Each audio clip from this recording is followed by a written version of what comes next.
On today's episode of the Gamer Girl podcast, co-hosts Beth and Maddie are joined by Lockleth to discuss their 3 fondest memories in Animal Crossing New Horizons, as well as the future of the Animal Crossing series. Hello, and welcome to the Gamer Girl podcast. I'm one of your 2 fabulous hosts, Beth, and we are joined by the other half of the podcast, my wonderful co-host, Maddie. Hello. And we are also joined by YouTuber Lockleth.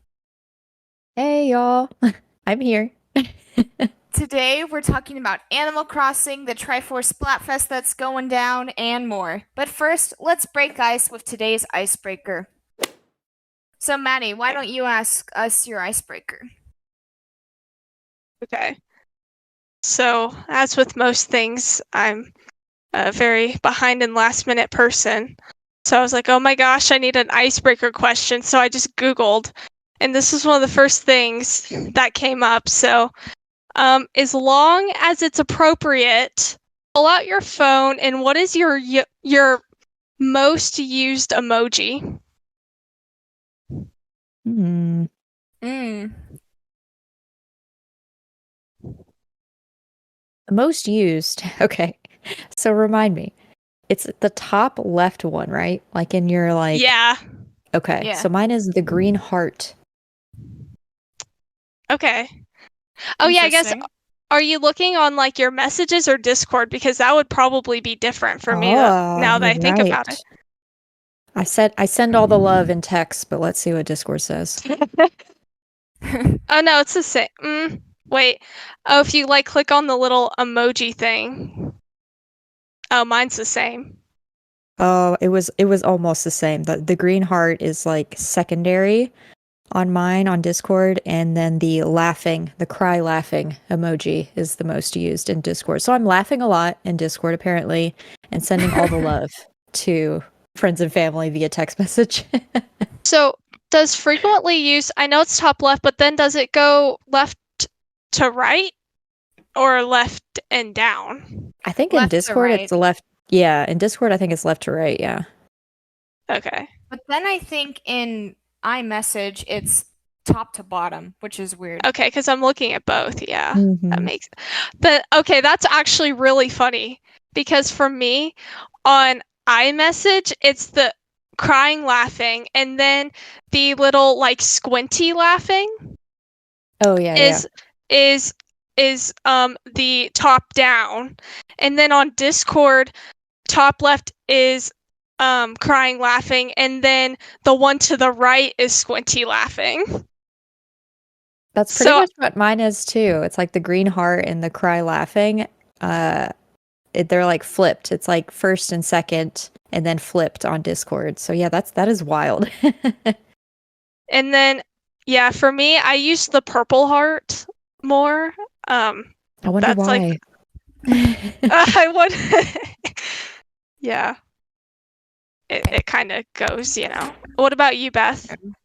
Oh, so my second and third emojis actually line up for Discord and iMessage. The squinty laughing and then the rolling over crying laughing is the third one. But on iMessage, my number 1 is the smiling and sweating one. Yeah.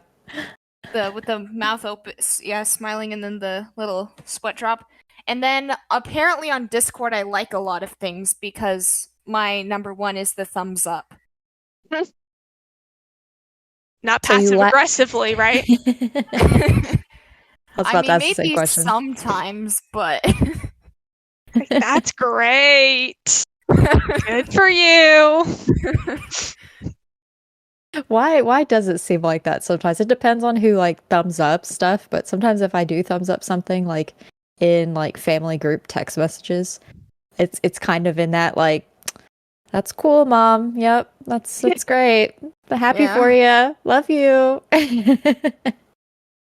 I don't thumbs up that much. I use the 100% emoji a lot when reacting to Yeah, comments. I use that one, and it's funny that you, Beth, that you mentioned like the what is it? The one with like the sweating, smiling. It's almost like you're anxious about something or whatever. I don't know. I thought that was gonna be my number one because I do use that one a lot, but it wasn't. So I was kind of surprised. Yeah, I also use that one if I'm like, yeah, that's funny, but or if it's, oh, that doesn't sound good. Or yeah, so the sarcastic, that's great. So are you just sarcastic all the time, Beth? Is that what we're learning? Well, not all the I can time, but I guess I confirm. can still. Yeah. I think I learned how to use that emoji through anime, honestly, because they have that little sweat bead all the time with the Yeah. exact same thing. Yeah. Maybe same here. Same here. Yeah, because it fits so many scenarios, and it's always for me it's always on I say something that might sound cringe, and then I follow it up with that because I know I'm probably cringe, but I'm saying it anyways. Yeah, that Or I'm too. anxious. Yeah. So, my icebreaker. If you could have any unlimited supply of one thing for the rest of your life, what would you pick? Are we Oh my talking food or like an item or like Unlimited Nintendo Switches. Oh my God. if it was like every single special edition, then maybe I would go with that. But Not seriously not though. me thinking like so it's funny you said like food or like my immediate reaction was, and it's possibly because I'm drinking one right now, was Red Bull. Because I'm addicted to caffeine, apparently. I need to see a specialist. Maybe a doctor, who knows? But that is funny, like the switches. Like if there was a possibility of and maybe it's playing Animal Crossing New Horizons for so long and needing to have so many switches, we can get into that later. But it would be interesting to have all the different special editions, but I feel like I don't know. It'd be cool if you could always like I don't know if it's spitting your question or not, but if it was guaranteed that I would always get the latest Switch for the rest of my life or whatever the next gen is, that would be cool. Yeah. I like that. Like I don't need numerous ones. I already did that, got the t-shirt and everything, but the next gen, like the newest and latest one, if that's guaranteed for the rest of my life, I think I would be happy with that. Maybe that's conceited or, materialistic, but it's fine. Yeah. Yeah, I think definitely probably something video game related. I can't think of like unlimited. Like That's true. Unlimited. unlimited. That's so big. Um, So I'll take I it back don't to know. Red Bull then. It's just Or Squishmallows. How about that? All materialistic and caffeine. I'm pretty happy. I'm pretty simple. I'm very simple-minded. about, for me, unlimited graphic tees. Here you go. You could have 300, at least 365. You wouldn't have to do laundry but once a year. Yeah. For the t-shirts anyways. Maybe the whole maybe we make it into a whole fit instead of just the t-shirts. Yeah. That would be quite a big load of laundry though at the end of the That year. is true. Might take a year just to do it. So Might as I well guess just do it daily by that point. or just get like 700 t-shirts. Yeah, So 730. What? Yeah. 1 year to wear these t-shirts while you're washing the others and then flip it. This is so ridiculous. That sounds like a nightmare because I hate doing laundry. Yeah. Oh, The wow. only thing that makes it better for me now is that I'll just listen to podcasts while doing stuff like that. There is an unlimited amount of podcasts, I feel like. Oh, it's crazy. I can't keep up. I'm literally have a podcast backlog. But what would you have an unlimited supply of, Beth? I don't know. I feel this is expected, but food-wise, I'd probably want an unlimited supply of Crispix. Oh my! Of what? Oh my gosh! Oh no! Wait, excuse me. What is this, and why have I not heard of it? Spill the tea, Beth. Explain your love. What is this? Crispix is a cereal. It's very similar to Chex, but what it is though is it's half rice and half corn, which are the two main flavors of Chex. And so then you don't have to buy rice Chex and corn Chex. You can just have Crispix, and then you get both. I really like them. It has somewhat. It's kind of an obsession I have. I mean, Maddie went and recorded a video of trying Crispix. I have 3 people, or 4 people I know have tried Crispix because that's questionable. I think they pretend to like Crispix to be nice to you because we're like, it's okay, Beth is just a little Crispix crazy. No, I made 2 months ago. I made a reaction video on my YouTube channel trying Crispix. I tried it live on one of my streams, which was ridiculous because I don't stream with like a face cam or anything, so it was just me crunching on cereal. And then, well, here's how it really started. Was during a different stream, Beth just randomly brought up Crispix when we started talking about cereal. And then it went way out of control. And now every single episode, we've had to bring up Crispix. Like last time we talked about what ice cream would go well with Crispix. Ooh. Yeah. Which, now I want to try that. I still have the box from 2 months ago. I haven't finished it. Well, it's probably stale now. Yeah. Yeah. But I had to Google image search Crispix, as y'all were talking about it. Crispy rice on one side, crunchy corn on the other. It look. I like sugary cereals, but I do like I guess quote unquote like healthier cereals, or the ones that aren't as sugary, so like honeycomb, which is probably still sugary, but it's less flavorful. Honey Nut Cheerios, like those types.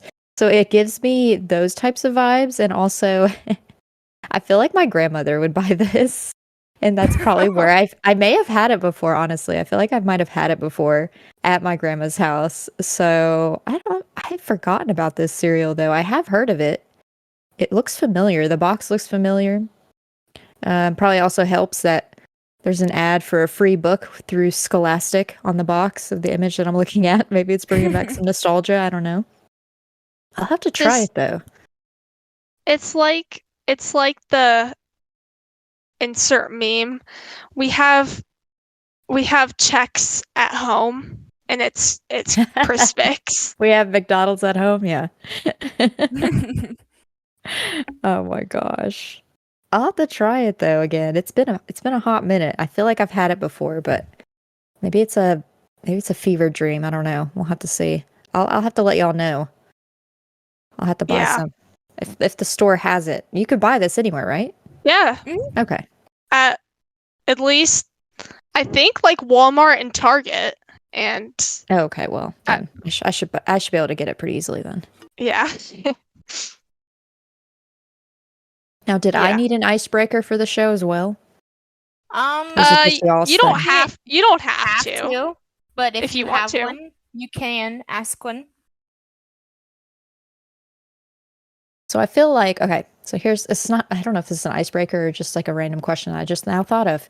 I feel like everyone has attempted to draw something or has learned to draw at least one thing fairly well, where you'll be somewhere doodling, you could doodle anything, but you at least draw this one thing because you know you can draw it well, or at least decent.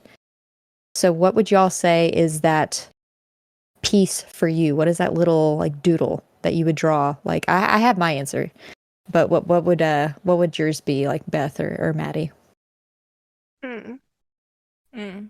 And I could start with mine if y'all need more time. I think I can. So flowers. Okay. I will sometimes draw if I'm just bored. I'll do the flower, but then what the thing is I'll layer it, and then you have this big flower. I end up having this big flower. But I would say that's probably the one thing that I can do fairly well Kind of like is a layered flowers. mandala, is that what it's called? Kind of like flares out, gets Yeah. larger. Yeah, I've definitely done that before. Um, I feel like I haven't really like had to do that in a while. But like I like doing art and drawing and stuff, but like just being in a random place and drawing, I haven't done that in a while. But when I was a kid, like I went through a phase. I remember where I'm sure they were horrible looking, but I loved drawing Yoshi. Oh. Like I remember I would do I just like you do like a I had like a method or whatever. I remember like for at least drawing Yoshi's face, you do a Mm-hmm. circle and then a smiley face, but the eyes on the smiley face are actually Yoshi's nose, and then you draw like two like little circles on top of that and then do the eyes, and then bam, that's Yoshi's face. Interesting. I mean, that's pretty legit. Starting at that being your like go-to. I don't know what it is with like if you watch a cartoon enough times over, you kind of learn how to do the basic shapes of that, cartoon character. Mhm. So like mine was two different ones. Hamtaro being one of them because he's just a chubby little hamster. It was pretty easy to draw out his shape, so I always felt confident when I would draw him at school or whatever. And then the other one, SpongeBob SquarePants. Of all things. Classic. Yeah, yeah. Like you could easily do the squiggly, but kind of make him look like a sponge, two-dimensional, but kind of 3D with this. I mean, he's got square pants. It's not that complicated, but those were the two that I would always draw pretty confidently. Not saying that they were great, but if I wanted to show off my skills, as some may say, those were the two that I always gravitated towards. Now, if you asked me to just draw something and you would name it off, it would always be terrible. But those two were those were my go-tos. Yeah. I always like to be looking at something. I'm not very secure. I'm more insecure about just being like, draw this or whatever without having a reference to look at. I'm like, yeah, I need some work on that. Oh yeah, it's called I call it tracing with your eyes. Like you have to have the image there. You're kind of tracing it with your eyes, but not really tracing it with the paper. I always have to have a reference too. Yeah. I know as a kid though, my other go-to was just always just drawing dogs and cats. And I think that's most kids probably, but If you had the family pet, yeah, I feel like that's pretty common. yeah.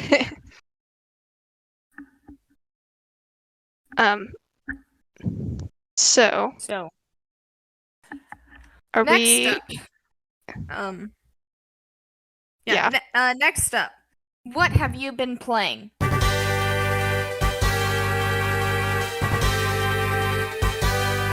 So, Lockleth, why don't you go first as the guest? What have you been playing? I have been playing Portal 2. And I reference that because it was one of the it was basically chosen for me. So we had carpool gaming days, 2 days, last weekend from when we're recording this episode. And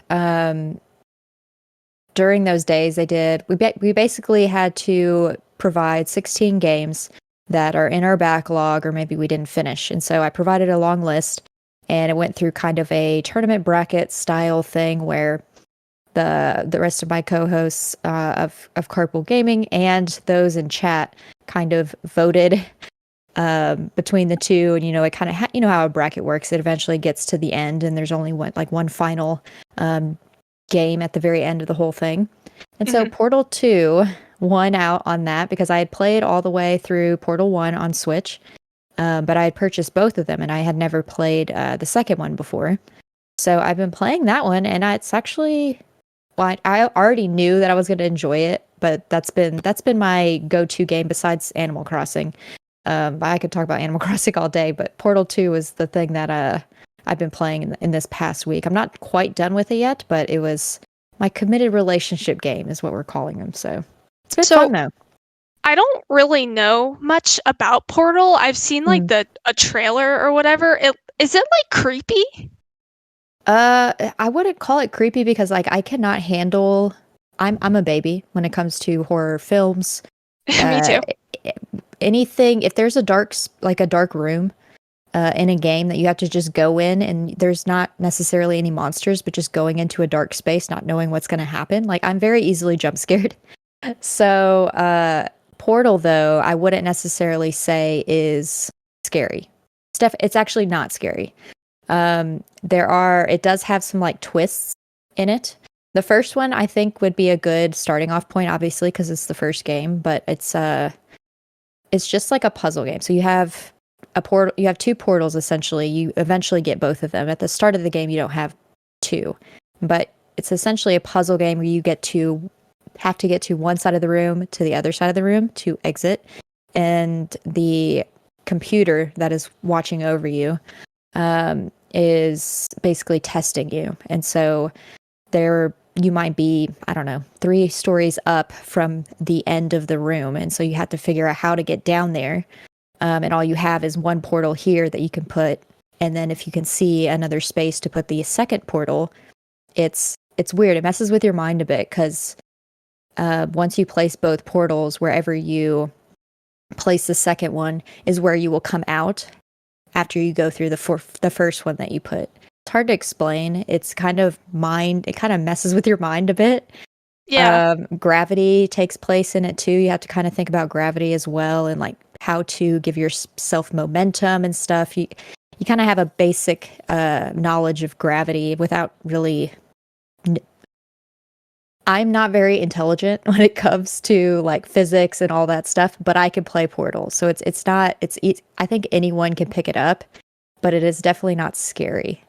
Portal 2 has had a little bit more twists, and it has been a little bit more chaotic in some points. My hands immediately started sweating when it got to that point, because you kind of had to work a little quicker in Portal 2. Only in certain points, but Portal, the first one, I think anybody can pick it up and like it too, because I just like puzzle games. And so this one adds just a little bit extra. I don't know, extra layer to it. It's not something that you see very often with this type of game. There's only one other game called Super Liminal that you can finish within 2 hours. It's kind of similar to Portal, obviously hints at that game, but it is more of changing the perspective of objects. It's that whole physics thing again. Without really knowing physics, you can still play Superliminal. But you don't come across games like that very often. So whenever they do come out, I do like to try them because it's interesting at the end of the day. It does have a story to tell. So yeah, that's cool. Anything else you wanted to highlight? No, I've just been playing that really. Whenever I have time, I only play like a few games. There's a couple that I need to play today, so I can't really talk about them yet because I haven't even played them. So Portal 2 and Animal Crossing were the two this past week for me. Well, we'll have plenty of time for Animal Crossing coming up here. But I guess I'll go into what I've been playing. So I've kind of been all over the place. It's been like 3 weeks since the last episode. So a couple weeks ago, for like a few days, I really got into this mood where I was like, I just really want to play Tetris. And so I decided to turn on some Tetris DS. And I was getting into that. Tetris DS is really cool. There's like a lot of different modes and stuff, and it's nice on the DS. I really like the D-pad on the DS for Tetris. I think is really good. So it kind of just feels perfect. Like, I understand why for a lot of people it's their favorite Tetris. So I kind of got on a Tetris kick for a little while until I started getting frustrated and remembering that I'm really not that great at Tetris, but I like playing it, but then it gets really fast, and then I'm like, can't think anymore. But I'm also terrible at Tetris. But I also don't think it's fun, but that's just me. Oh. It's because I'm not good at it that I don't have fun, and I like to be good at stuff. Yeah, I feel that. So anyway, I went on a random Tetris kick. I don't even know. Actually, I do know where it came from because I did one of those like Maximus Cups in '99. I think it was the one for Kirby, maybe, or I don't. Whichever the recent one. I don't. Yeah, no, Tetris 99, it wasn't Fire right? Emblem. Yeah. The Tetris 99.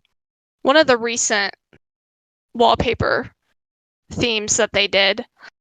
I did that, and then I was like, I want to play more Tetris, but Tetris 99 is kind of frustrating. Yeah, anyway, talk about chaos. That I could not even. I could not grasp that. I tried it, and I was like, nope, can't do this. I'm gonna look now to see if I got a screenshot. I think I got I usually do not do well. So wait, let's see what place I got. One of the rounds I got 14th place. And I know I've gotten better than that before, but I was like, I'm usually in like the 60s or something. Okay, probably better than that, but I'm not that great. So I was like, that's a win for me. Getting 14th. Yeah, I get out at like 98th. There's no way. Yeah. So anyway, then besides that, I recently started since I started it before the last episode, but so semi recently had started Fire Emblem Warriors 3 Hopes. And so I just really like Warriors games in general. They're pretty mindless for me. Like, I like just listening to a podcast or something while playing it. So like, I don't really like care about the story when it comes to these that much, which I know Fire Emblem tends to have a lot of story, but so like for a normal Fire Emblem game, I'll pay attention a little bit more. But for this one, I was like, I don't care. I just want something mindless. So I've been having fun with that. And then a few days ago, sometimes I get the really weird urge to just play Pokemon.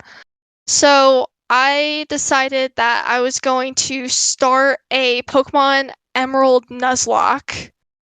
So we'll see how long that lasts. But I've gotten a couple really good encounters. Like, I got a Lotad and Meryl. I don't know if Meryl's that great, but just something that isn't Zigzagoon is a win, you know? So I'm like, hey, maybe this run will actually go somewhere, because I mean, I've done quite a few Nuzlocks in the past, and they usually don't go that well, but And then the only other thing really that I've been playing is just a lot of Splatoon, especially for the Splatfest.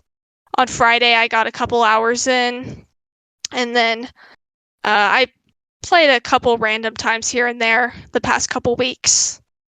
Beth and I streamed it last weekend playing, and then I ended up playing for another like 3 hours after we finished. So I don't have the greatest time control, time management.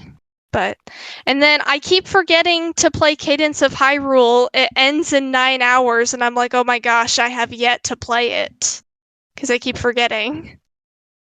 So that's on my. Maybe I'll do that when we finish this. Who knows? So that's what I've been playing. Yeah, nice. Yeah, I've been playing. I started playing Genshin Impact again recently. Been having fun with that. I also downloaded Honkai Star Rail, which is very similar, just set in the future and in space, and that's fun.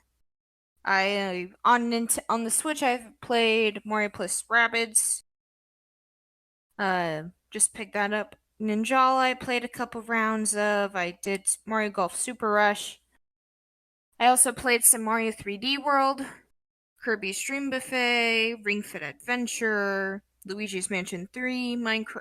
I was playing Minecraft the other day, and then also yesterday I streamed Splatoon 3 in the Splatfest, which was fun.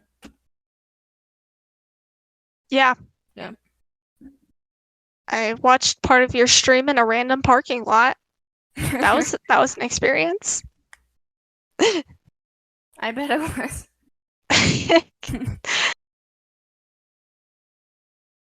So next you've played all the games. Yeah.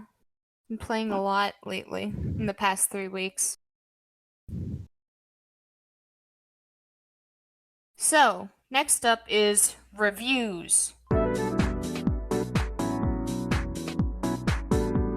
Which we don't have. Guys, we need reviews to try to take over the world of Nintendo, of podcasts. And Stealing Nintendo Pal's line right there. Shameless promotion. Well, here's the thing. Copyright taking over the world of podcasts. I'm sorry. That's just It started with the Pinky and the Brain, so. Yeah.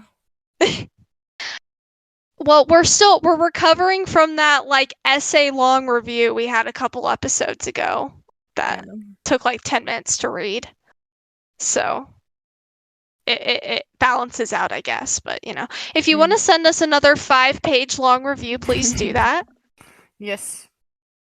That would be greatly appreciated. 5 pages for 5 stars. Only. Yep. So then we have the news.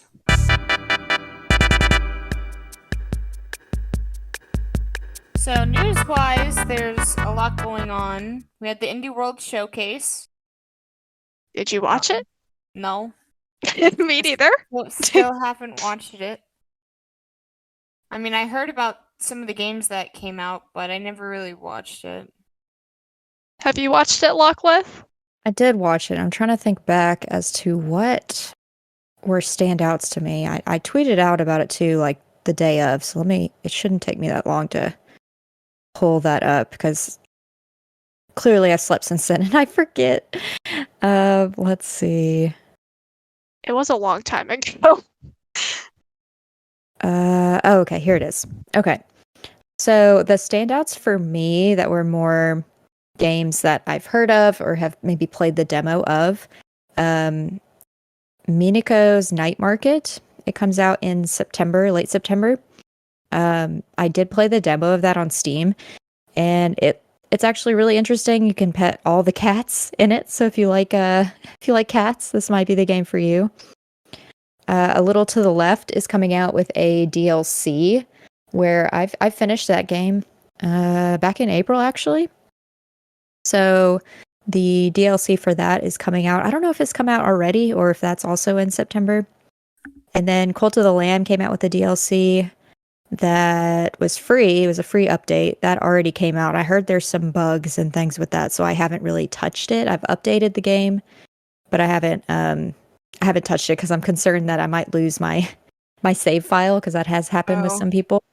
Yeah, So I heard about that. yeah, so until I know that maybe that's been patched or maybe isn't an issue, then I will probably play it. So I'm just kind of waiting because like I don't want to all the hours that I put into that game, I don't want to lose. And then two others that I've heard of but I haven't played myself.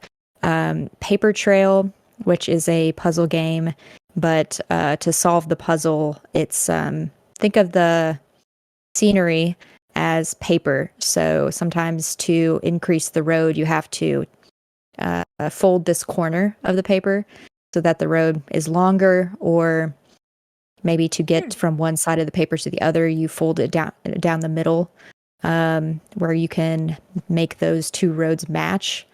So it's a very interesting take on a puzzle game. And then Little Kitty, Big City is the last one, but that one won't be available until next year. But it's kind of like Stray, but the cat is cute and cartoonish and just causes havoc, like all the things cats like to do with knocking things off of counters. Being curious about things is gonna be in that game, it seems like. So little cat in a big city. So is it like the cat version of Untitled Goose Game? Probably, yes. Actually, that's probably a very good descriptor of it. Yeah, I played all of Entitled Goose Games or Untitled Goose Game. Yeah. It's definitely just like that, causing havoc. And I think there is like a goal you're supposed to do, but you can, do a lot of exploring too. It seems like it looks a lot of fun though. That's cool. The next news item. Are we ready? Yep. So there's 4 more Sega titles coming to NSO. Probably already come out at this point. Yeah. I'll be honest, I never even downloaded the Genesis app because I was like, I only really care about the N64. But there is one game on this list that was made by Game Freak, so I'm like, that's interesting. But it plays more like Mega Man, I think. I'll have to look up which game that is. The games are Flicky, Kid Chameleon, Pulseman, and Street Fighter 2 Special Champion Edition. Okay, it was Pulseman. Okay. Yeah. I don't. Same here. I wasn't much into I have the Genesis app. I may have opened it once on one of my Switches, but it's always been the N64 games for me. Yeah, the poor Genesis. Don't. I just don't really have like. Not that I really have nostalgia for the N64 either. I just, cause like I didn't have one, but like I like Nintendo. I've played a lot of over the course of time. I've played a lot of N64 games and just like a lot of them are good, but and not that Sega games are bad, but it just I don't have any like emotional attachment to it. Except I maybe like the original Sonic I have used to play somewhat a lot. But besides that, I don't know. But yeah, I haven't downloaded the Sega app either. Genesis app. So another thing that we don't play. I don't know why we're talking about this stuff. Noah and Mia from Xenoblade Chronicles 3 are getting amiibo. No idea who those people are, and frankly, I don't really care. Sorry, Xenoblade fans. I'm I'm gonna get there eventually. I still gotta. I'm gonna play through Xenoblade 1 at some point, and then go down the list. It's a Yeah. lot. The Xenoblade games are a lot to put time in. Like I have all three of them. I've played several hours into the first one. It's a fun game, and I do enjoy games like that. It's just I know how many hours it's gonna take to finish it, and so I just keep. I don't know. Like as soon as I put it down, the first time I picked up Xenoblade Chronicles, the definitive edition, uh, as soon as I stopped playing it for however many hours in, I was at that point and I put it down. I should have known then that I probably wouldn't pick it back up for, I don't know, at least a year, it seems like now. It's like a psychological thing, I Mm-hmm. think. Because it's like I could start this really long game, or I could just start a Pokemon Nuzlocke, which will take just as long. What am I doing? But you enjoy it. You like Pokemon. It's just like, what do you Yeah. want to put your energy into? And so mine just is always Animal Crossing. So Yeah. Mm. Yeah. So Amiibo aren't dead though. So we got that. I want to get Yeah. that new Link Tears of the Kingdom amiibo. That one is really cool. Yeah. And then speaking of more amiibo, Pyra and Mithra. I think has it been like 2 years since that they came to Smash? I can check, but yeah, it does seem like it's been a while Seem since a they little came to behind. Smash. And then more Xenoblade. I love how we're talking about Xenoblade. We Yeah, that don't. was in March 4th of 2021 was when Pyra and Mithra were released for Smash. So yeah, it has been over 2 years. Wow. Okay. Yeah. Wave 4 of Xenoblade Chronicles 3 expansion pass. You're Yeah. welcome, Xenoblade Chronicles fans listening, because we don't even play this game. It's like 40 hours or something of game. That's what I've just heard people on Discord are like, oh my gosh, how am I going to get through all this before Tears of the Kingdom? And I'm like, you're not. Well, I'm impressed. Like All In just did a review of Advance Wars. I'm like, man, you guys got through that before. oh yeah, they're Zelda. they're really good about getting through games, which I don't know the feeling. I don't either. I'm just living through them, playing all these games.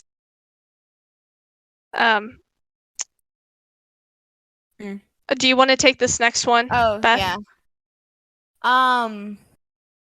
Tears of the Kingdom TV spot.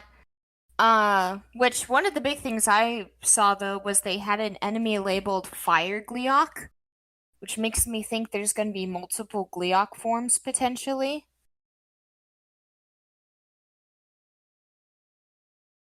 So, What is...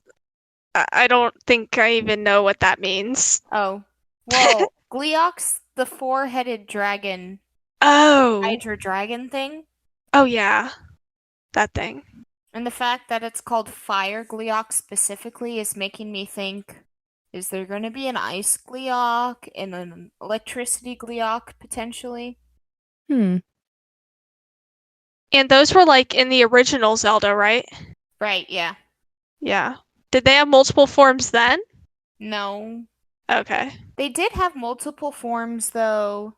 Well, it was technically one boss, but two forms in either Phantom Hourglass or Spirit Tracks. And it was one head was ice and one head was fire. Okay. Yeah, Phantom Hourglass. Well, that wouldn't surprise me. Yeah, because otherwise, why would they make that distinction? Right. Yeah. This. Go ahead. Well, and then also we had Tears of the Kingdom previews by a bunch of different Nintendo I get both Zelda content creators. I watched part of one and I stopped because they're not allowed to give away spoilers, but it was still kind of spoiling the game at the same time. Unless you're Kotaku. But Isn't that the one that was like, or which one? oh, I think it was That whole Kotaku. thing? Yeah, which Being jerks because they weren't allowed to preview it because they were giving away spoilers or something. right. But the previews, I mean, they're saying good things, right? Mm-hmm. I would hope. Yeah. They're It's saying mostly good things from what I've heard. although it's going to be really interesting because it seems like they're going for more of a sandbox, like a almost like this game is like a big playground in a way. Right. So that'll be interesting. It's been the most interesting to me to see lots of conversations about this game because I feel like most people are very hyped, but then not that there's this other group that's necessarily salty, but it's almost like this game is just expanding on all the things I didn't like about Breath of the Wild, and I'm like, I don't know. I think we're all gonna have fun once we get this game. I think, and I think it's like, how are we supposed to please people? Because people are like, it's too much like Breath of the Wild, and then we get more information. They're like, they're doing the things I don't want them to do, and I'm like, oh, what do you want? Like, I think this game is going to be very. I think it's going to be distinguished from the first one. Like, maybe it won't take away from the first one's replayability as well, but I think it'll have some different things to it. Might be a little broken, but we'll see. Yeah. I think it'll be, at the end of the day, I think it'll be fine and still fun. Like I've somehow have avoided many of the spoilers. I think it's just because of maybe the people I follow on Twitter. I actually haven't muted any words, so I'm surprised I haven't seen anything yet. We're only a week out now, so just gotta make it to Thursday night, Friday, y'all. We can do it. It'll be fine. It'll all work out. It'll be fine. We'll still enjoy it. And those that are going to be negative about it are going to be negative about it, and they could just go live over there. That's my take on it. Yep. Yep. So, this is kind of cool. Oh, I guess we can finish the Zelda topics with the Breath of the Wild icons. Now you can back up until May 10th. So in case you missed the Breath of the Wild icons for NSO, go do that. Yeah, I need to do that. I think I got some the other day. I forget about the icons a lot of the times. I'm bad about checking monthly for which Animal Crossing character's birthday month it is, because that's what I tend to try and do. In fact, I even missed back in September last year when it was my birthday. I missed out on getting Henry as one of my icons, so I forget about that app all the time. But I actually went in the other day and saw some, so I think I got Link and Zelda last week. Yeah. Nice. So yeah, I have all the Breath of the Wild icons and backgrounds and borders. No surprise there. We skipped over Lego Donkey Kong. That's a thing now. Yeah. I haven't gotten any of the Mario Lego. This probably won't change that for me, but it's cool. Isn't it Mario rides on the back of Donkey Kong, right? In the Lego set? Or am I making that Yeah. up? Mario Yeah. rides on the back of Donkey Kong. So that's interesting. Because have we gotten Yoshi yet with the Legos? We have. Oh. He can't actually ride on it though, which is Oh. sad. Okay. Well. I'm just waiting for Zelda Lego, honestly. Like, that's what I want, a Hyrule Castle or Animal Crossing Lego. That would be cool. So You can kind of get the Animal Crossing Lego through Wish. is that like the fan-made sets? I think so. I don't know. I just know somebody in the carpool gaming community, Bowza. She ordered some off of Wish, and another one of my moderators ended up buying some Animal Crossing characters. It's very similar to Lego, but I think they're just called like building blocks or something. Oh, that's cool. They had some cute ones, a lot of NPCs, and a few of the more popular villagers. So Yeah. So, speaking of Mario with the Legos, talking about the Mario movie passing the 1 billion mark, Yep. which I'm not really surprised. I'm really not. Like, especially after seeing the movie, I'm like, this is going to like take over the world as a animated movie. has it already hit Japan too? Like I know there was a delay, but I can't remember the I date. think it has. Yeah, I can check. I think it was last weekend, I Yeah, think. Oh yeah, it was April 28th. Yeah. So this passed, which it passed the 1 billion mark when the same weekend it hit Japan, I'm pretty sure. So it's probably at Which like makes sense. movie. Let's see what it is at now. Yeah, I'm curious to know where it is now since it's been a little bit since that. But I'm also not surprised that it passed $1 billion. Well, it set a new record yesterday for 500 million in North America. In Wikipedia, it's saying 1.159 billion. Oh my goodness, the budget was 100 million. That's an insane return. Mm-hmm. That's like, I can't even fathom that. That's insane. But yeah, I'm gonna be buying this movie as soon as it comes out. Yeah, same. I I used to be on a big purchasing of physical like movies and things for the longest, but we haven't done that in at least year and a half. Bought like a physical copy of a movie, but this one I'll definitely be picking up. Yeah, I don't even care if I get it physical or digital. I just want it. I don't even care.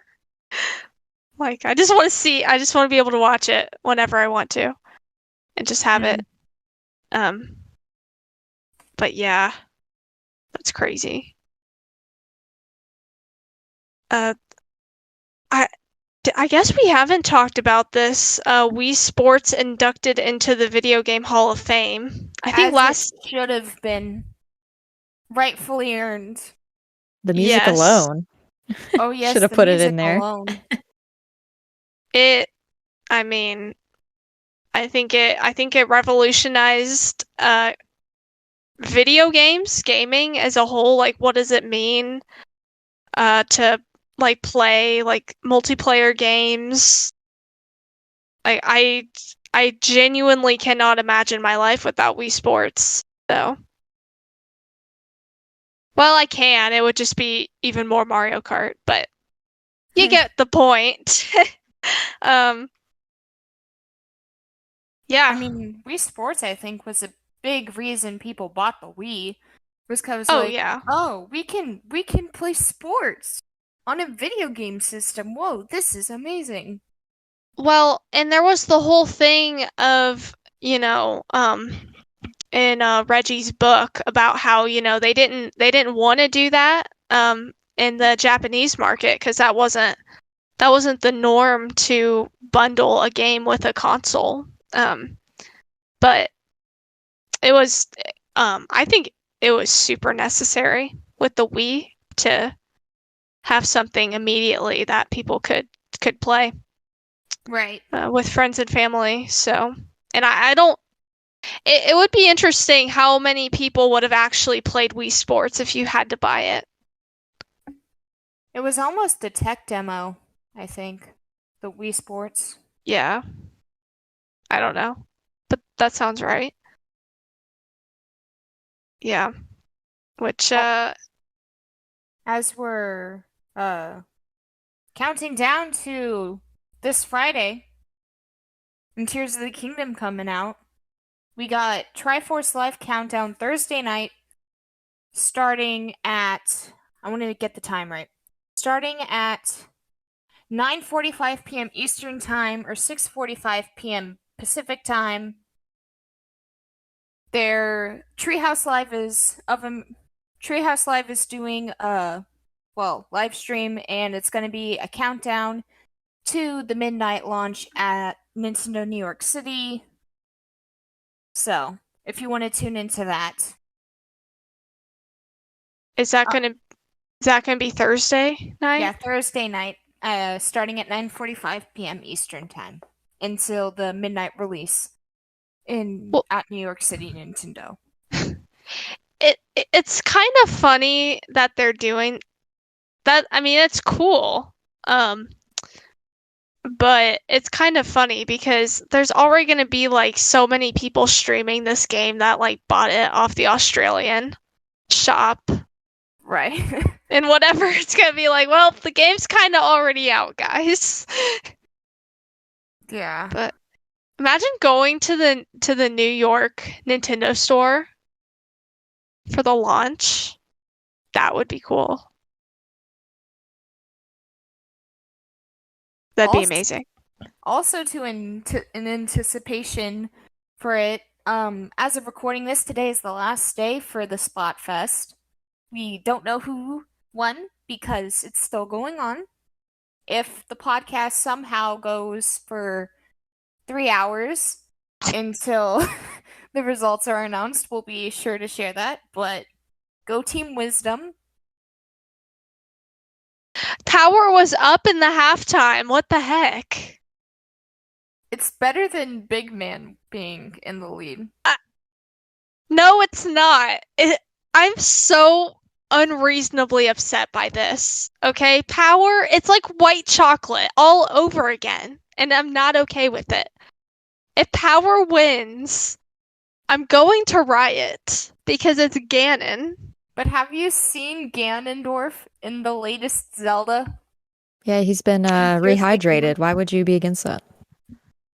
I still can't get over they actually did the rehydrated thing, because I was actually looking today. 3 years ago, there was like all this stuff like, oh my gosh, Ganondorf's a raisin. They should like do rehydrated Ganondorf. And then Nintendo actually did it, and I was just like, oh my gosh. So you're saying I should support someone just because they're ripped? No, I'm not saying isn't that why we do anything? Not in a Splatfest. Oh, sorry. It's serious business. Okay, gotcha. Yeah. Wisdom. We're being wise. Okay. And going with Zelda, who is the best character, the wisest character. Right. Or at least I would be okay if Courage won. It would be fine because Link and Courage, but Power, like you're gonna say the power hungry monster is the best quality? Nope. Well, that rant is over now, so we can Okay. finally start talking about Animal Crossing, what we're all Yep. here for. First up, the Musical Maddies. Or Musical Maddie in this instance. But it's fine. So I have prepared 3 KK Slider songs. And I actually do think they go in order from easiest to hardest. Okay. So, one of these I was just looking at all the KK Slider songs. I don't actually have the song on New Horizons, but I thought it sounded cool. I didn't know if either of you know it. Oh, geez. Okay. Do you listen to much KK Slider music, Lockleth? I've listened to some, but I don't know. I'm not feeling confident, so we'll see. Okay. So first up, song number 1. Oh. I know this, but I don't know which one it is. Can I Gosh. I can play it again. Can I look up like the names of the songs to try to like remember? Is that allowed? Does it start with KK? Or is it one of the songs that doesn't? Okay. It See? does not Okay. start with KK. That narrows Oh, it well down. then. Yeah. Okay, well I know it's not like stale cupcakes. It ends in KK though. I will say that. Oh. Gosh. Okay. I've heard it before, but I honestly don't know. So it's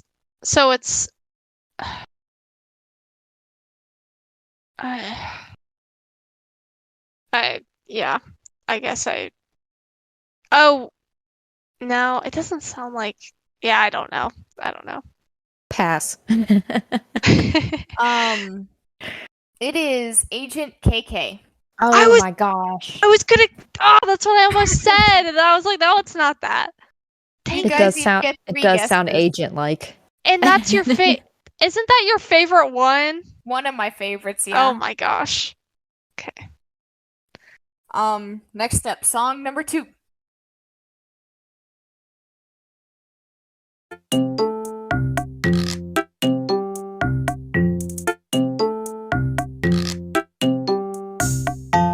This used to get stuck in my head. Is it KK Stroll? It is not KK Stroll. Dang it. That's 1 guess for Lockleth. You guys each get 3. Oh.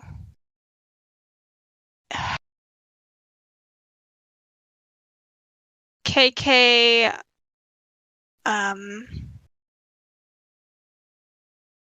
goodness, I don't I've heard it so much. There's a Same. villager's house that used to just play that on repeat. I know it. It starts with KK, right? No, it does not start with KK. Oh. It does have KK in the title, though. Oh. Oh my gosh. It's impossible to know. Okay. We are not the right people for this, apparently. Oh my goodness. I don't know. I don't even know. Wait. It has KK in the name. Cafe KK? No, it is not Cafe KK.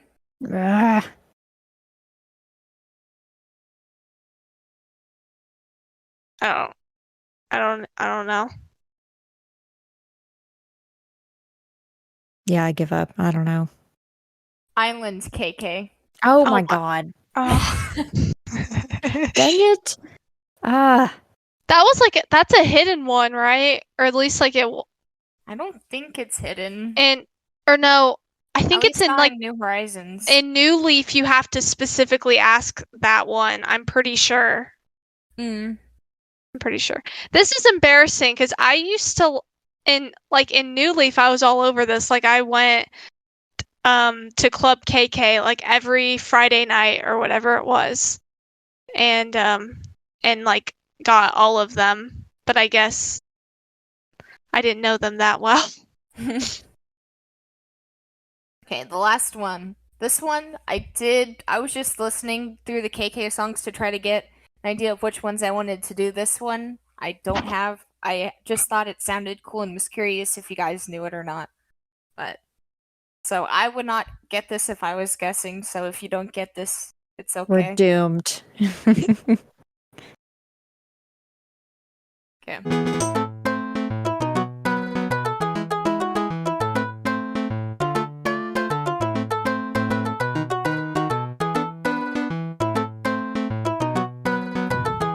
KK Bazaar? Nope, it is not KK Bazaar. It does start with KK, though. KK Fair. No, not KK Fair. AK Folk. No. Why does it sound folksy? Okay. let me think. KK Mambo? No. You each get one more guess. Stuck on this folksy. KK Polka. No. Dang it. Okay, get one guess, Maddie. Is One more this guess. like a hidden one? It Was it might. Was it added in the 2.0 update? Because Oh, apparently I forgot about those. Oh. Okay, I'm just gonna guess. Yeah, it's in the 2.0 update. I have no idea what this song sounds like. I'm just guessing. KK Bashment? No. I have no idea. It is KK Carino. Oh, yeah, there's no way I was going to get that one. Yeah. It's played in Rio's house. Oh. Yeah. Well, I was hoping you would just do Bubblegum KK or, Well, I couldn't make it that easy. KK Disco, like I couldn't all make those. it that easy. Okay. I mean, I also thought you guys were gonna provide songs, but it's fine. And I thought you guys would do those songs, which is why. Yeah, you're trying to stump us, and clearly you did. So next up, questions. So, from Monkey Thunder, who is the best Animal Crossing villager? Best or like favorite? Or is that the same thing? I feel that best would be what you consider your favorite. So I'm okay. receiving it, at least. That's kind of how I receive it too. I think my favorite villager, and I would say best because he's been on one of my islands since I started, is Scoot the Duck. Oh. He's the green one with some call it a diaper on his head. It's not a diaper though. It's a like swimming cap, I believe. That would make sense since he's a duck. Yeah, Joey the duck is the one with the diaper on him. Scoot the duck's the one with the swimming cap. I always thought it was like a rugby helmet, but I've found out that it's a swimming cap instead, which makes more sense actually. Plus he's a jock villager too, so. Yeah. Mine is Whitney. The wolf has kind of always been my favorite villager. For some reason, I love wolves in general. They're one of my favorite animals, and I really like the wolf villagers, and she's definitely my favorite one. I've seen the Animal Crossing movie. And I love her personality in that little movie. And yeah, she's really cool. She's classy. She kind of has her I don't actually remember which villager set she has.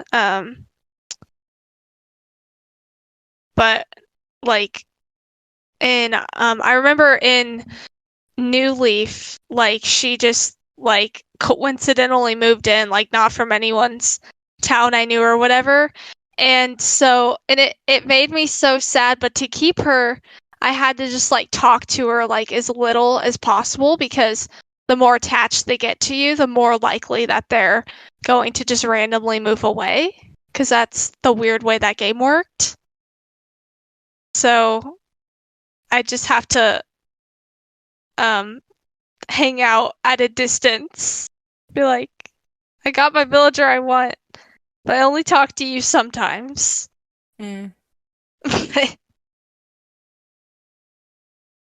Yeah. I don't. Oh gosh, mine's a cat, so I love cats. Don't say Trying to Raymond. pick one cat though. Well, okay, here's the thing. I want to say Raymond, but I know Oh my that's gosh. just so generic. If you say Raymond, I also want to say Anka, but I feel that's also generic. I feel like all the cats are just. How about no. Bob? Bob's also generic. And then Wally's, I don't know. And I like Olivia, but trying to think. Okay, I like Rosie. Rosie's cute. She's nice. Also, she's at my pocket campsite. So Now, would you call Rosie blue or purple? I feel she's kind of a lavender-ish blue almost, but so both. yeah, she's kind of both.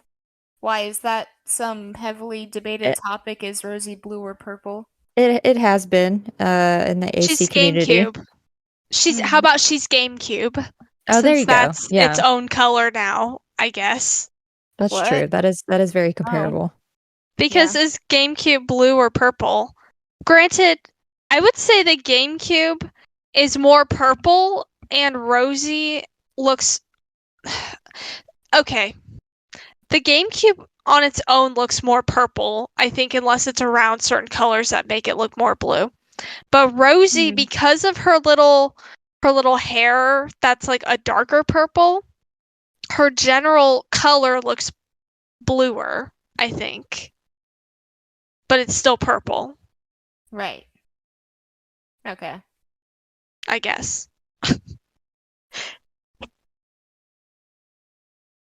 I don't know. Yeah. I don't know either. From Henben, why does this raccoon just give me a house and then demand all my money? I mean, well, technically he's a Tanuki, but yeah, this is a loaded question, I think. He doesn't just give you a house. He heavily encourages you to come in New Horizons to this abandoned island without really explaining the details. You just get this little fancy video and then you realize that it's literally abandoned and you're gonna go in debt to live in the middle of nowhere for the rest of your life. But he's not demanding your money. You put yourself in that situation by being manipulated, which is just as bad. Yeah. Game theory, if you want to see a really extensive video on this topic, Game Theory made a video like about it or whatever that I watched it a while ago, so I don't like remember all the details, but it gets into some conspiracy territory with with Tom Nook. So surface level, Tom Nook could be a nice guy or horrible depending on how you look at it, but maybe he has some hidden motivations that we don't know about. Maybe. I will say, like, it's having what is it called? It's having adult responsibilities, but without the adult consequences. Like, yes, he is asking a steep sum, especially if you keep renovating your home. However, he's not, he's not going to pull the house from under your feet if you don't do it within a certain timeline. Like, you have an infinite amount of time to pay him back, essentially.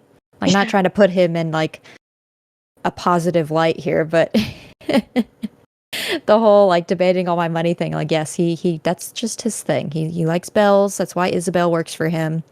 It's in her name. It's his number one thing. Is it Isabel? Her head is shaped like a bell bag. Yep.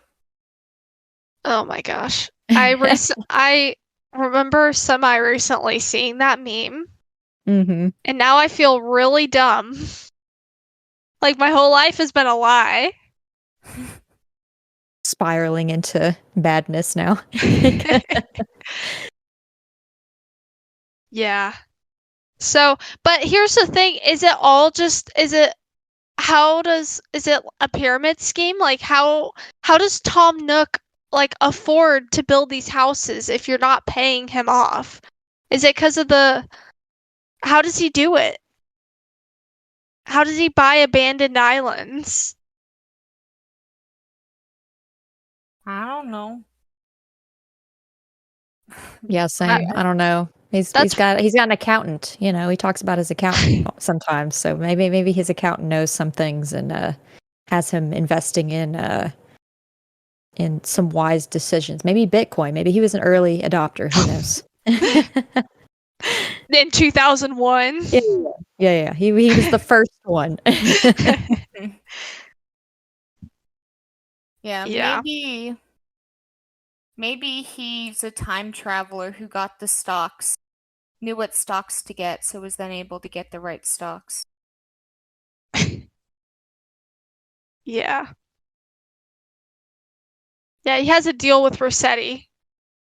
like we don't talk about when I time travel and like mess with the time and space reality of the world. Like, we don't talk about that. You can just go get mad at them for resetting their game, while I go over here and go to the future and steal all this money and come back. That's how he does it.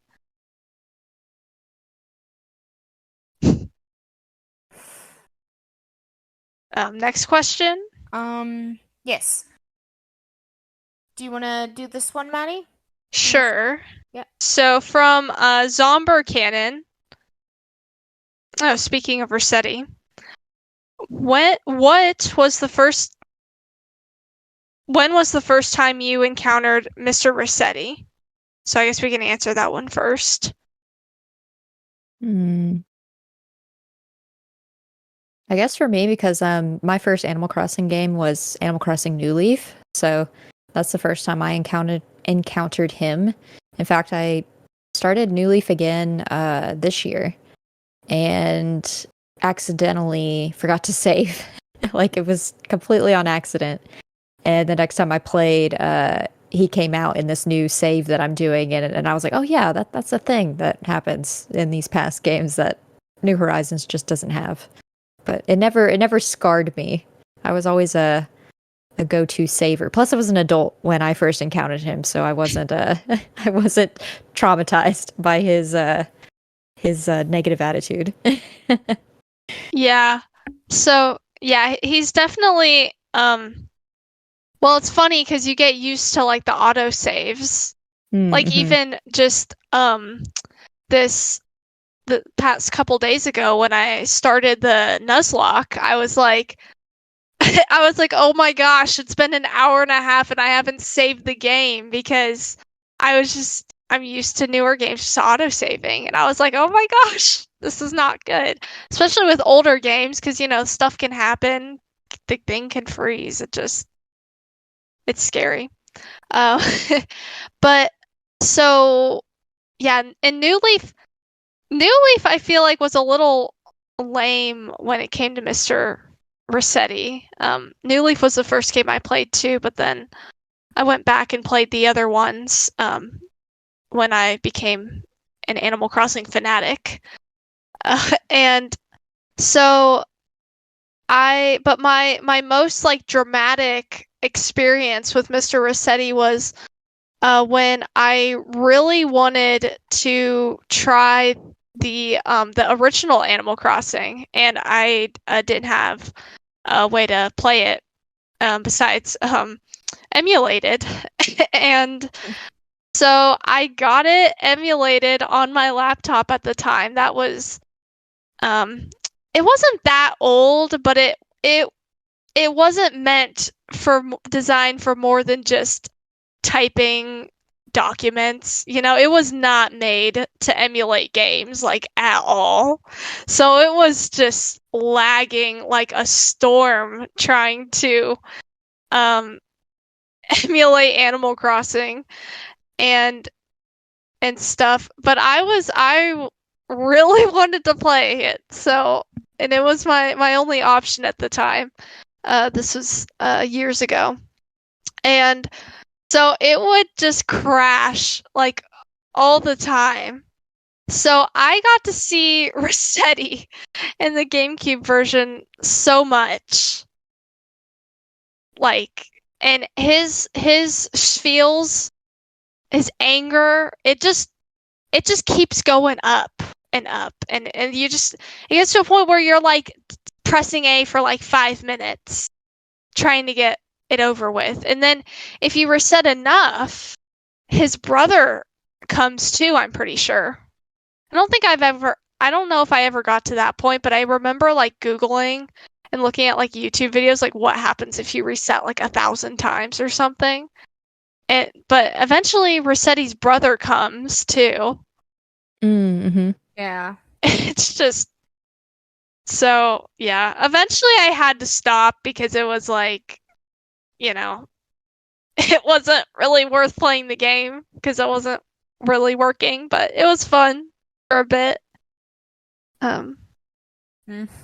So that's my experience with Rossetti, mostly.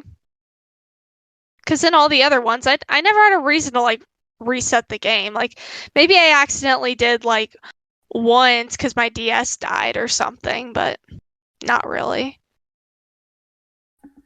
Yeah, the only time the first time I encountered him, and it kind of freaked me out. But it was in New Leaf, because I had turned my DS off without saving because I hadn't really done a whole lot. So I just turned it off, and then he popped and was like, "Oh my gosh, if you ever reset again, don't save again, then I'm gonna like get after you and stuff." And it just traumatized me. And I always made sure I did not close my DS without saving afterwards in order to avoid future conflict and confrontation with this terrifying mole.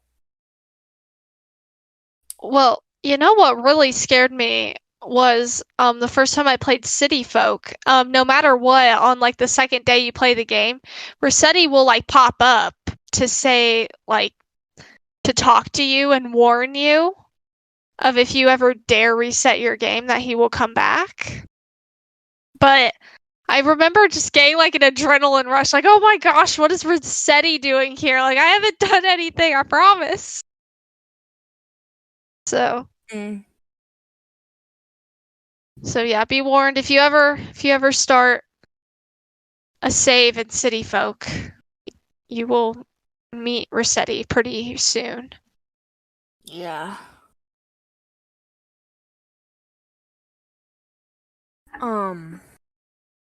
Oh, and then his next question He asked, how many coelacanths have escaped you?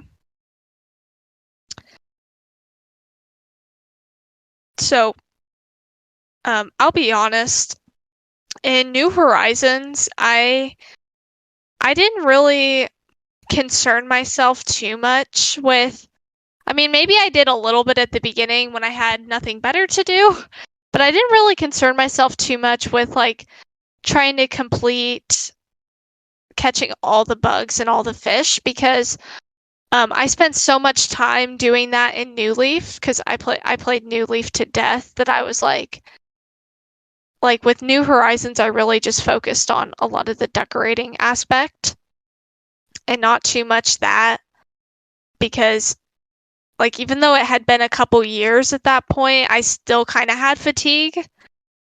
I played like 800 hours in New Leaf, okay? So, granted, I mean that could be a lot or a little to different people, but it was a lot to me, so I was kind of like not ready to go through that process all over again. So I haven't tried to catch a lot of the like really hard to catch fish in New Horizons, but in New Leaf, I knew all the techniques. So, what about you? I guess similar Either. for me in regards to like decorating has been my like number one thing that I've been interested in with New Horizons. However, the island that I'm been focusing on decorating just strictly on streams, I'm over halfway done. I'm probably like 60-70% of the way through with that island. So when that island's done, that'll be like what people are calling now their forever island. It's decorated or whatever. You might decorate it here and there, but it's the one you'll keep.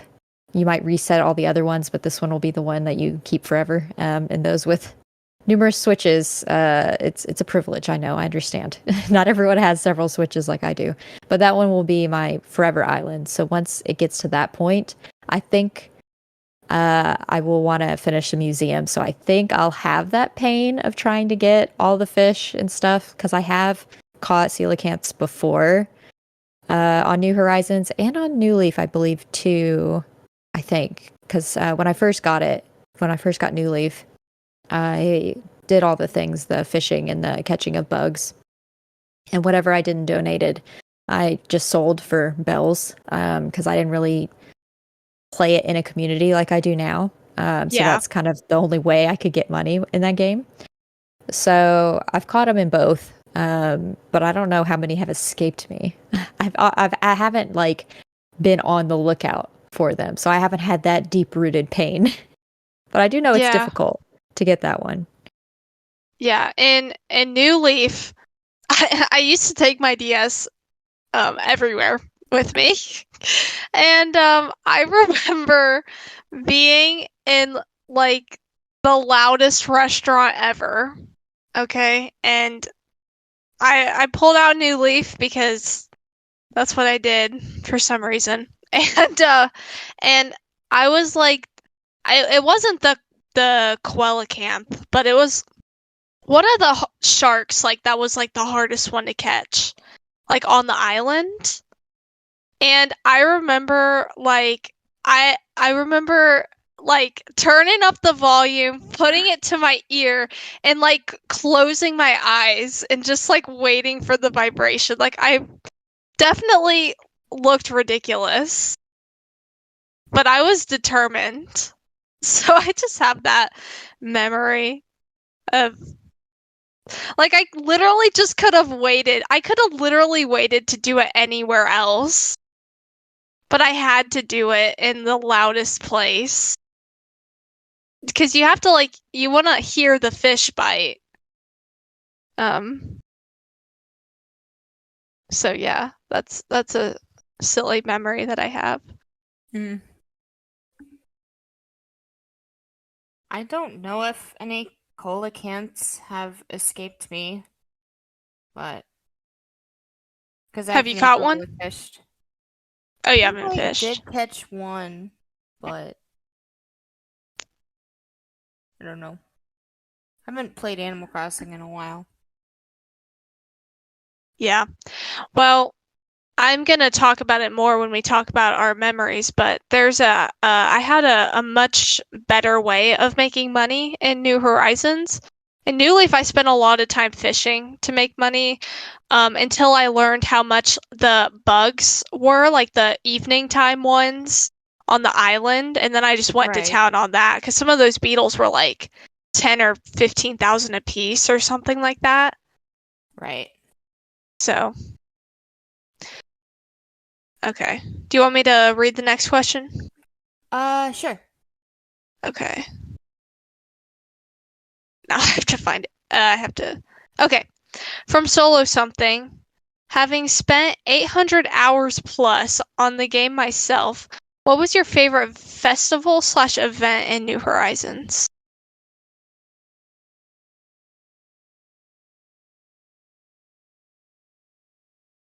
Uh, I've got a couple. okay. I think obviously the the Halloween style event was my favorite. Um, for one, Halloween is my favorite holiday, IRL. So in game to get all the pumpkins and all of the pumpkin items was some of my favorites. And then going into Turkey Day and being able to utilize some of the crops like the pumpkins, um, and being able to prepare like food for the first time. I think just those two events kind of sparked that the events can actually be, I don't know, they were just more fun to me, I guess, in general. I always tend to do the event at least once. I've played all of the events, obviously, but those two are the ones. I think fall is just my favorite time of year, so that might also be part of it too. Yeah. Yeah, I completely agree. Halloween is my favorite one. I feel like that holiday really nailed it because there's like preparation throughout the whole month. Getting candy or like buying costume pieces, like different ones that would appear in Able Sisters. Um, so and then if you have like friends over to your island, and then making that like an in real life kinda almost Mm-hmm. It's like playing trick or together. treating as an adult in a game. Yeah, Mm. right. So yeah, and that's really a fun thing about Halloween is it's like, oh, there is still like something that you can do without feeling like silly, like, you know, unless you have kids or like, someone like to go with that, that it would make sense to do something like that or a costume party, of course, but it's just like something fun still for Halloween. Because like I do really love fall too. I love that time of year. And it was a fun little extra thing.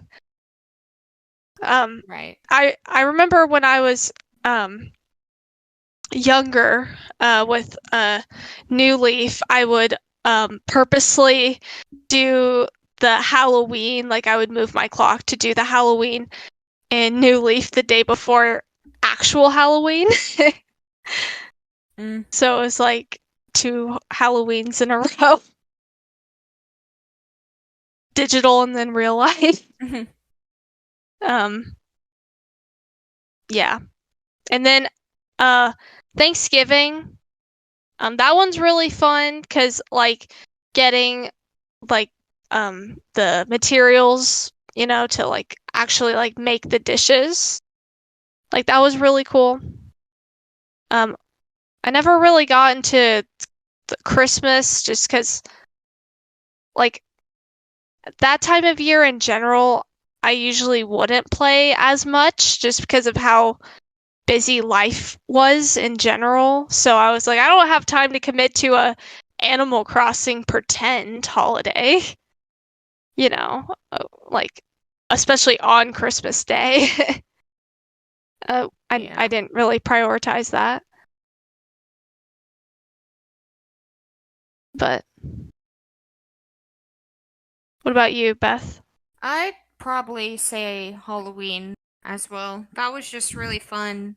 And then also, whenever I got done, like going trick or treating or stuff like that, I would just pull up Animal Crossing and then continue to stay up late after while eating candy. That's the life right there. Yep. So next from Presta the Magnificent, who's the best villager? We already answered that. But also, who's the worst villager? Well, the worst one for me at the moment, there's a story behind this, is Patty the cow. Now, this is like a running joke on my channel. I mentioned the island that I've been working on streams only.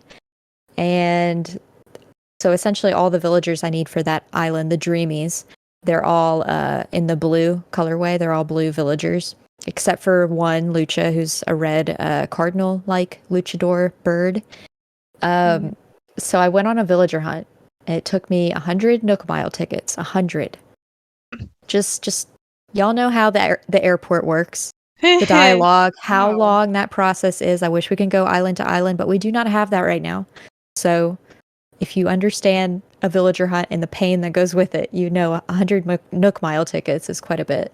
And that's the Yeah. longest hunt I've ever been on, because I think the highest I did before that was mid 80s, like 82 or something. And so made it all the way looking for any blue villager. I had a list, but at that point I was like, as you progress, start getting desperate. I saw one blue villager like 3 tickets in and I passed on it, and I never saw a blue villager the rest of the hunt. And I was livid, obviously. Got to island number 100 and I was like, I'll just autofill and I'll let the game decide based on who has visited this island, fill that spot. Well, the only other island that at that time that has visited was my other Switch, and so I had Patty on that island, that came from another one of my friends' islands, and I didn't dislike her. It was just the whole, I had been through 100 Nook Mile tickets.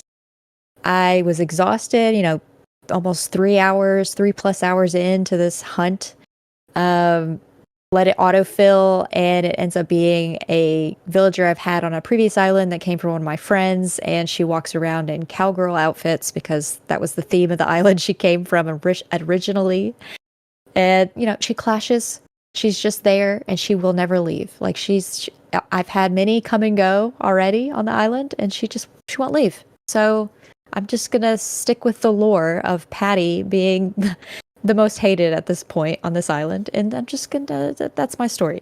And I'm sticking with it. I love that. Well, I sort of have an answer for this question, but I'm going to wait for the full story with that villager for later.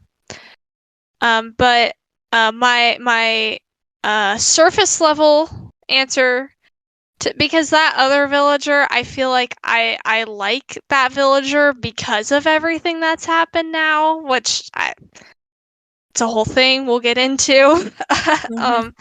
But Beth, I'm pretty sure knows who I'm talking about. But for the sake of this question, I'm gonna go with Pietro. I'm sorry. I don't think Pietro's really means anything bad. I really don't. But just the whole clown thing, I'm just not feeling it. And Pietro was stuck on my New Leaf Island for probably a couple years until Beth came along and visited and took Pietro away. When I had finally accepted that I was going to be stuck with Pietro in New Leaf for the rest of my life, that's how dramatic it was. Then, do you still have Pietro? I have not played New Leaf in a while, so I haven't either. maybe. I don't know. Probably. They're all Probably. just. I should turn that game on. I actually I I still need to. Man, I had just been saving it to like actually start like a new file. Like a few months ago, I bought a copy of like a physical copy of New Leaf, and on the 3DS, the save is tied to the cartridge. But it occurred to me that I actually haven't turned it on just to like. I've turned it on to like make sure it works, but I haven't actually like gone in and looked at it to like see what that town looked like. Mm. So I need to do that. But anyway, because I can't. I love New Leaf, but I can't delete that town to my original town for anything. Okay, There's Beth, this who do you hate?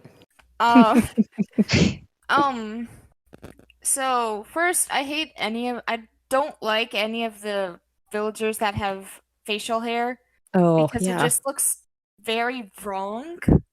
Seems like they shouldn't be anywhere near a park or elementary school. Yes. No. Yeah. Definitely not. Harry being one of them. Um Mm-mm.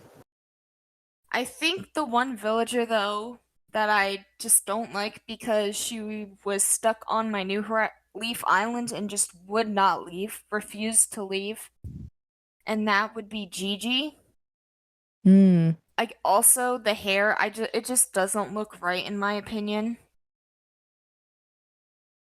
But I just don't like her too much. Oh, that and Diva.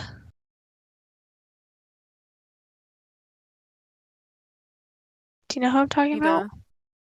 I'm looking Yeah, it they're up. both frogs, Oh right? Yeah, yeah, they're both purple frogs. Mm-hmm. yeah. Diva's eyes are creepier now that I'm looking at a photo. That might be my answer. Mm.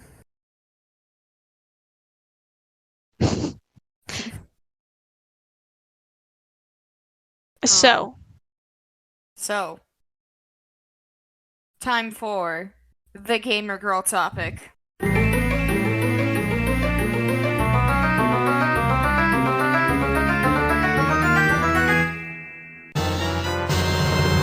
So, we're going to be discussing our three fondest memories from Animal Crossing New Horizons. So, Lockleth, what is your number three? I guess my number three would be just playing it for the first time, and just kind of figuring things out because early on with me playing it, and I didn't get it when it came out in March of 2020. I got it in April, so like early April. So I I just thinking back on just trying to figure things out, playing it, discovering things. And at that time, I also wasn't really deep into the Animal Crossing, community or anything. I wasn't even in a Discord whatsoever at the time.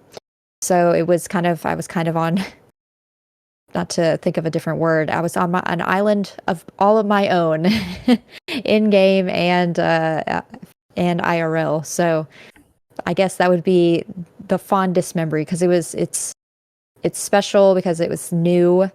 You're figuring it out for yourself. You haven't really nothing's been spoiled for you yet, and yeah, it's that early days of the playing.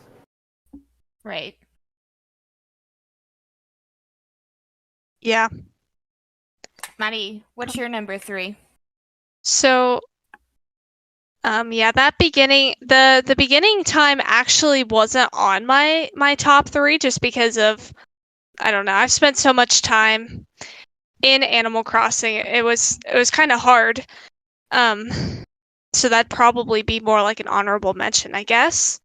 But this one's gonna take a little bit of explaining, but Beth is gonna know what I'm talking about with the stock market. So we had this system to make the most money possible where there was like a group of us, and one person, like, whenever sometimes it would be just like a random text, like, oh my gosh, Nook's Cranny is selling for this much. Or sometimes we would just keep time traveling, like, deliberately till we got a price that we were good with. But so one person would have the good price, and then another one of us would time travel Sundays until Daisy May. We affectionately call her Pork Chops. Yep. Sorry, Daisy May, but Pork Chops.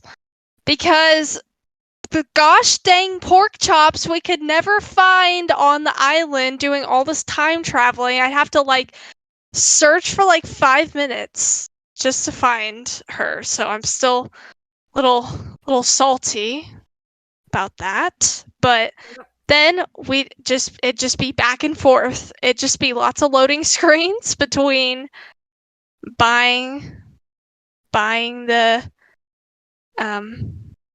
stalks, the turnips, and selling them. And then, what did we call it? Like, rigging the stock market? I forget what we called it. Breaking the stock market. Breaking. Yeah, breaking the stock market. I got millions of bells through this.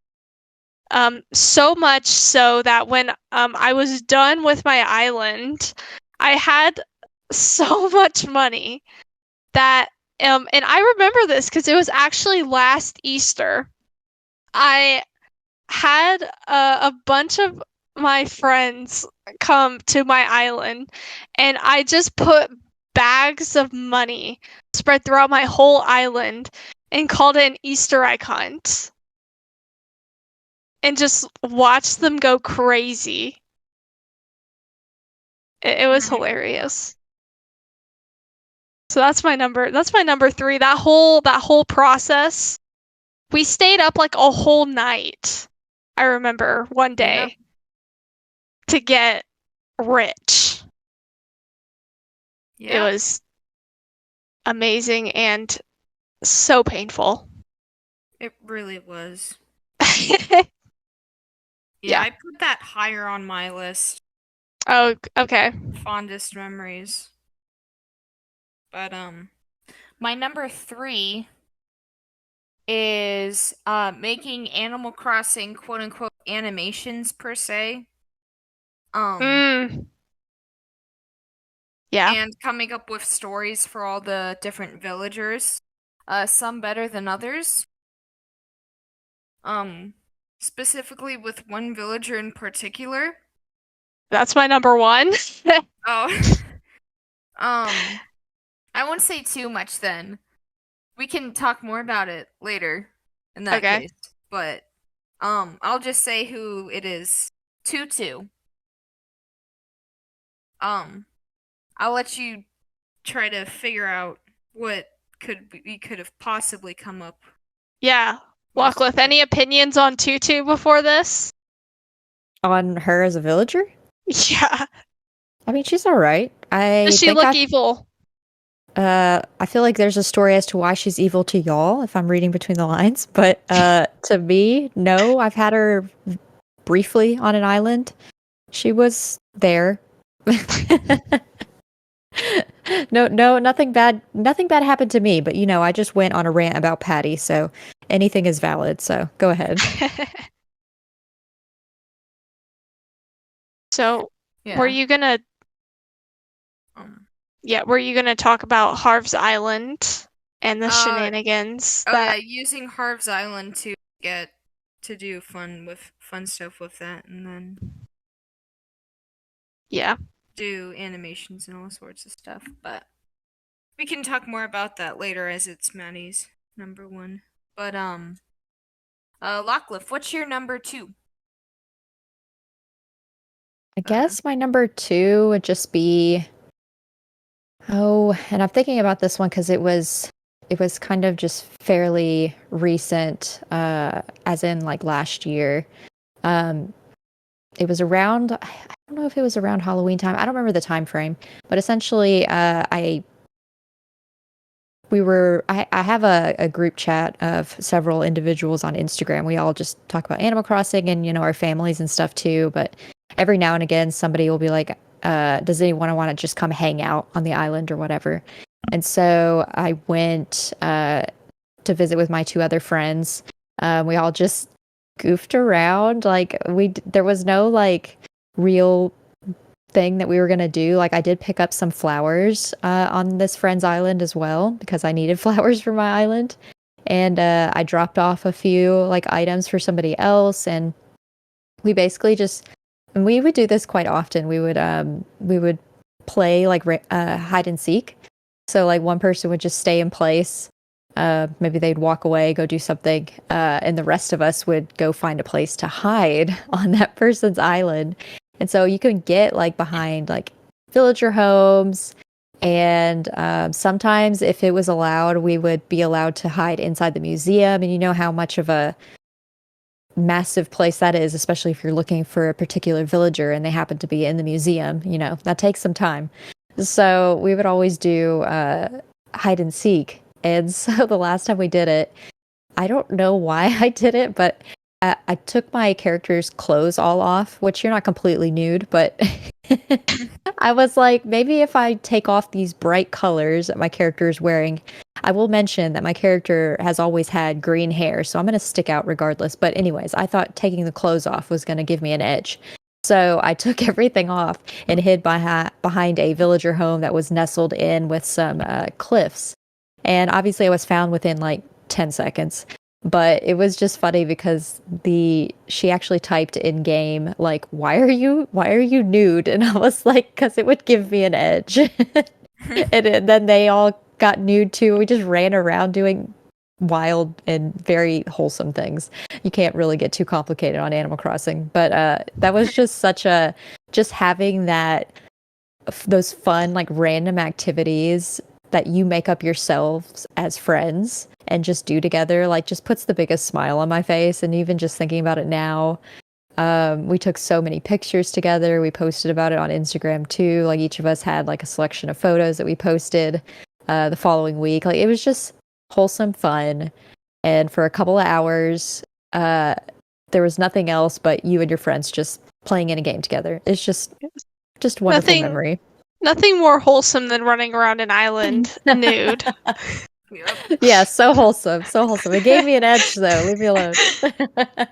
The villagers were probably so traumatized. Oh, the villagers have seen worse. We pick up their homes and drop them down with relatively their permission, but not really because we're gonna do it anyways. It's fine. And now you can like completely redo the inside too. Yep. Mm-hmm. A complete invasion of privacy, but it's okay because they don't pay for bridges or inclines, so I think it's fair trade. Yeah, it's fair. No like taxes or responsibilities, just your whole life just being taken over by someone. Yeah. That's all they know. I mean, it's a game. It's fine. So I had one. It reminded me of that. It's not my number 2 or my number 1, but I think it's going to be Beth's.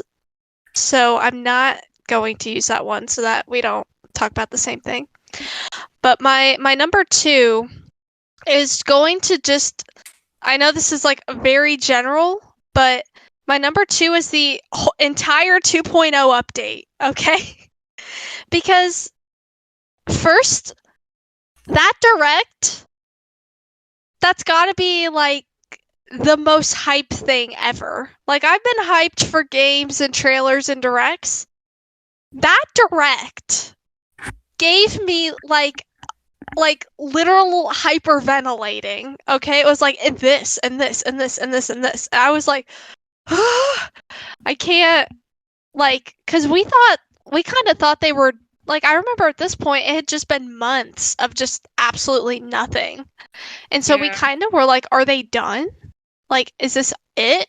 And then they were like, and you get thousands of new items, and you get crops, and you get Well, let's talk about the entire DLC. Like, that's a whole game right there, which I loved Happy Home Designer on the 3DS. So I was all over that. That's still like by far one of my favorite aspects of the game now in general is Happy Home Paradise because decorating is one of my favorite things in Animal Crossing, and having more like interior stuff because obviously there's so much you can do on the island and stuff, but like all the different homes and all of that. But so probably like the direct I was like hyperventilating.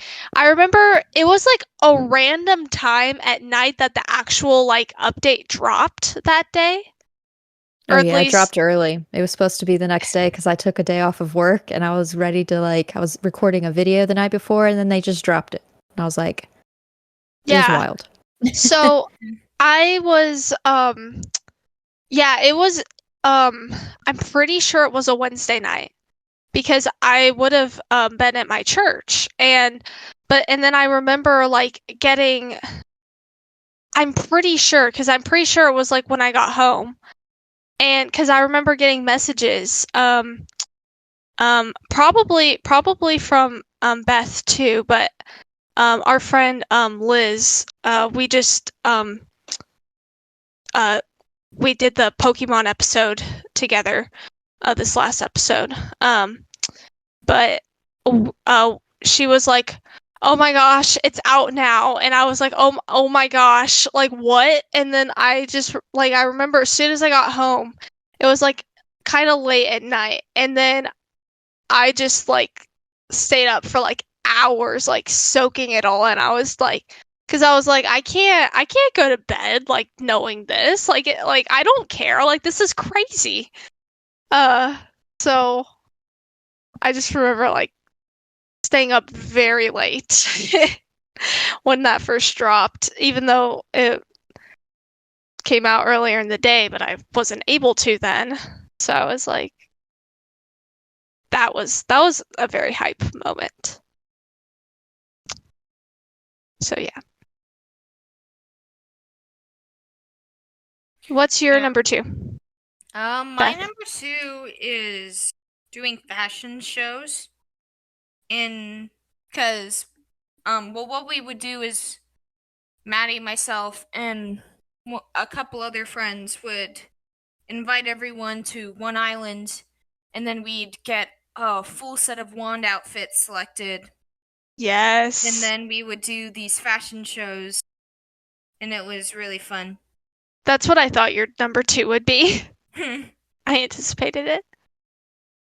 But, we did themes. We would also, do themes, such as right when summer was starting, we did summer, and when we did Halloween, we did a Halloween theme. But Liz has always been the anime fanatic, so she always found a way to incorporate anime characters into whatever outfit she came up with. Yeah. Or it had to be something Japanese. Always. Yep. And then we do voting. We do like and then whoever won, we'd have to like give them like we'd decide on a portion of our money that we were going to give them. Yeah. It was pretty legit. It was. So. If y'all revive that, I want to join. Yes, we should. Yeah. Man, it's been like a couple years. It has. That would be a fun stream. Yeah. Have people join.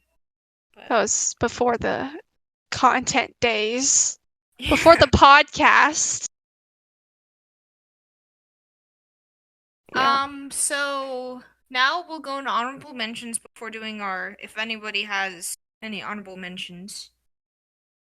I think my only one, because I didn't even think about it, was just the 2.0 update like drop. Like that was very hype. It released, like you said, like it released early. I remember staying up. I think you're right though, dropping on a Wednesday because I took off Friday because initially it'll be live like at 9 p.m. Central the night before it's supposed to come out. So it was supposed to come out Friday. So Thursday night was when you could start playing it. And they dropped it a day earlier than that. So like Wednesday. So I had to work all day Thursday. So I ended up staying up all night Wednesday night, got no sleep, like zero sleep. And Oh as an my God. adult with struggles of staying awake on the daily anyways, I did a full work day the next day. Then when I went home, I played more. Then I went to sleep like a normal human. And then Friday I played on my day off when I thought I was actually gonna start it for the first time. So yeah, it was a whole mess, but very hype. They did throw a lot of things at us during that update. So, but that yeah, I didn't even think about that, but that was definitely something that I remember very vividly. It was so exciting. Yeah. I had honestly kind of weirdly forgotten about that until I remember I say recently, it was probably months ago at this point. I remember Console Kato during, I don't know if it was during a stream or a video that she made, where she reacted to her reaction of that trailer. And it was like wow, like I forgot how hype that time was. It feels like it was such a long time ago. But now it all came back. I was like it was like almost more hype. Okay, maybe not. Almost more hype as the game itself. Maybe because we were like when you first got the game or when I first got the game. Because at that point we were so invested in the game, that it was just so like huge. Right. But yeah, I don't really have any honorable mentions, I guess, besides just like getting the game. I was a day late to the release day of the game. So I was pretty much there right away. That was I mean, I know everyone talks about it, but it was such a weird time. And I'm not like it sounds so horrible. And I'm not nostalgic for the time by any means. Like no, like that's horrible. Like no. But I am nostalgic for the like that first time with the game. You know what I'm saying? Right. Like and it can't really be replicated. I don't want it to be replicated, because that's not good. It was just so unique and very, very interesting how it all happened. But yeah. One thing I think about is when it first released, I think I ended up getting it a little bit after it initially dropped. And I was just watching people play the game. And I don't think it would have been played or would have been nearly as big of a thing if it hadn't released when it did. Oh no, Because definitely a not. big part of it was everyone was in lockdown and all that. So a huge part of it coming was, oh, there's this new thing we can do to get Mhm. our minds off of being trapped in our homes. Mhm. And and people were so creative with the game. I literally remember like a 4-hour YouTube live stream event like that. Like I don't remember what, but it was like a major aquarium like held an event through Animal Crossing using the museum to talk about like animal like history and like facts and stuff. And I remember like watching that, and it was just really cool the way that people like used like Animal Crossing for like almost sort of real events, but not really. And then, like how companies would have like their own like islands you could go visit and stuff. Like the way Animal Crossing was like incorporated into the culture was pretty cool to see. Mm.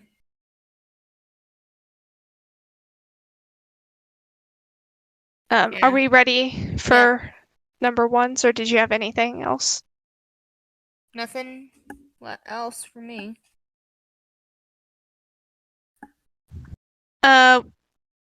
Well, Lockleth, do you have your number one? Yeah, it's just more of a, I don't know. It's because of Animal Crossing New Horizons, I am in. Well, first off, I'm a content creator because of the game. I enjoyed playing it and all of that. It's what got me into actually pulling the plug and doing YouTube. It's the reason I'm in carpool gaming and doing all of that. Like it all stems back to New Horizons for me. Because of that game, I ended up finding, streamers on YouTube, on Twitch, videos in general on YouTube. Just the community as a whole would not have been discovered. I would not have found it. I would not be here if it wasn't for the game as a whole. So I think that's just my fondest memory is just because of the game, I found the community that I am in now. And I got to where I'm at now because of the game. And I don't think I'll ever forget that fact. I joined a few Discords because of it, and, Bobby Paul's when he was still here. I watched a lot of his content and watched all of his streams and his love for Animal Crossing, which made me join Carpool before it was even Carpool Gaming, and maybe put me in the place that I'm at now and have the friendships that I have even outside of Carpool, outside of the Discord communities that I'm in. I have Instagram communities too. It brought that huge AC community to me, and I wouldn't have been here if it wasn't for the love that I have or found from that game. So I guess that's a more generic thing, but it's because of the game I am where I am, if that makes sense. Definitely. Yeah. That's really cool. Mm-hmm. I mean, I know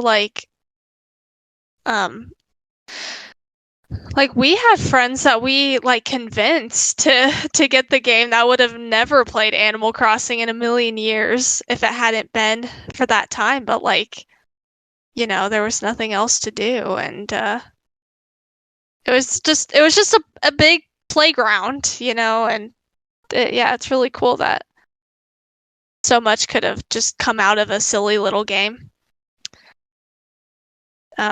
So my number one is going back to the Villager Tutu.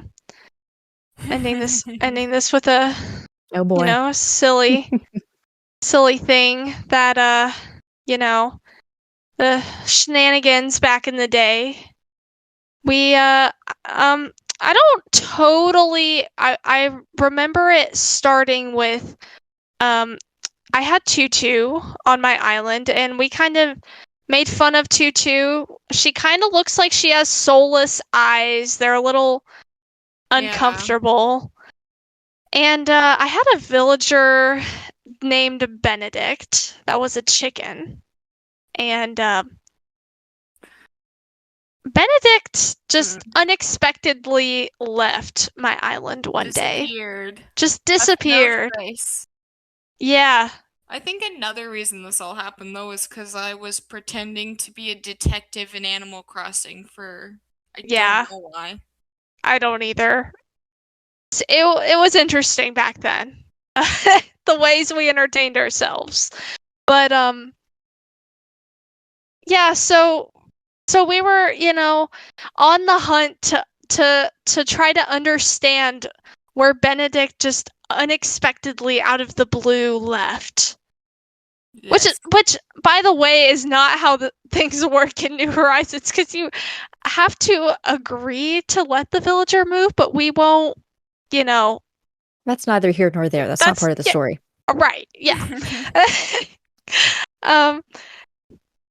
Tutu was on the scene, and we were watching Tutu very closely. Yes. And we had confirmed at this point it wasn't Benedict didn't get sick. Benedict didn't move away. No. Benedict was murdered. Cruelly murdered Dun, dun, dun. by Tutu.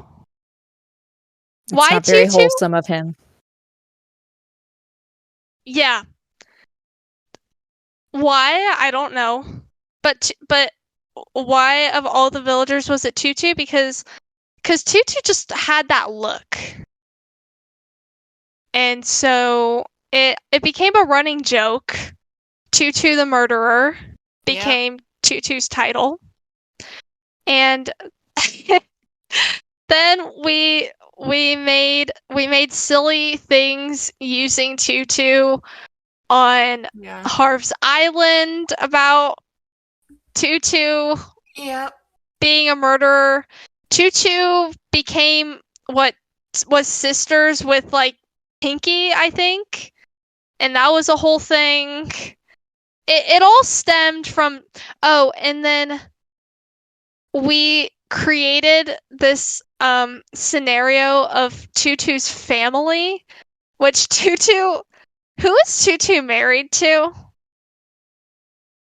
It was ridiculous. It was a lion.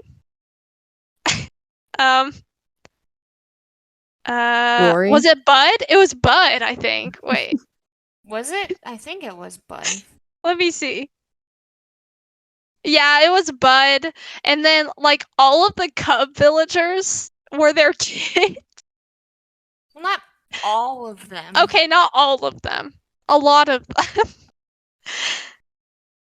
But then that didn't really seem to have to do with anything with...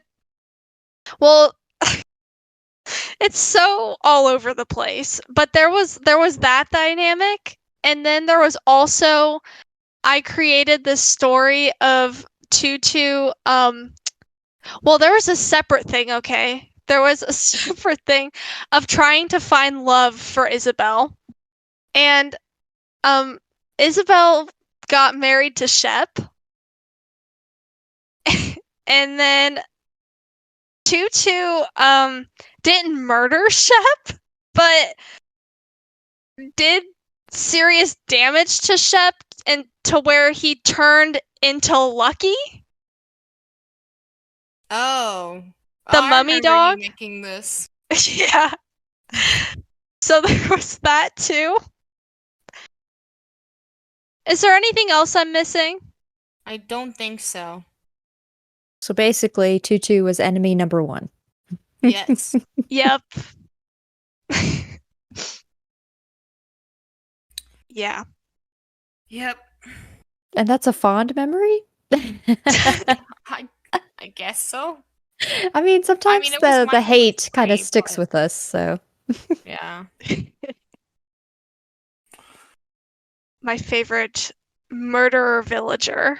There you Mhm. go. That should be the next question in the next episode. Yeah. And then my number 1 is crashing the stock market, which, because getting all that money, staying up late with my friends, just having fun, getting rich. Yeah. So we asked you, the audience, what is your most fond memory from Animal Crossing in general? So first, from Solo Something, we have my fave memory was on a Discord server when one night we did a party and got so many on the island it took 2 flights so all could experience it. One of the players was an elementary school teacher. She took screenshots to have her kids write stories behind the characters as we were all dressed so different. Were those characters murderers? Probably not. Well, let's hope Yeah. Harry wasn't on this island if there's elementary students, so.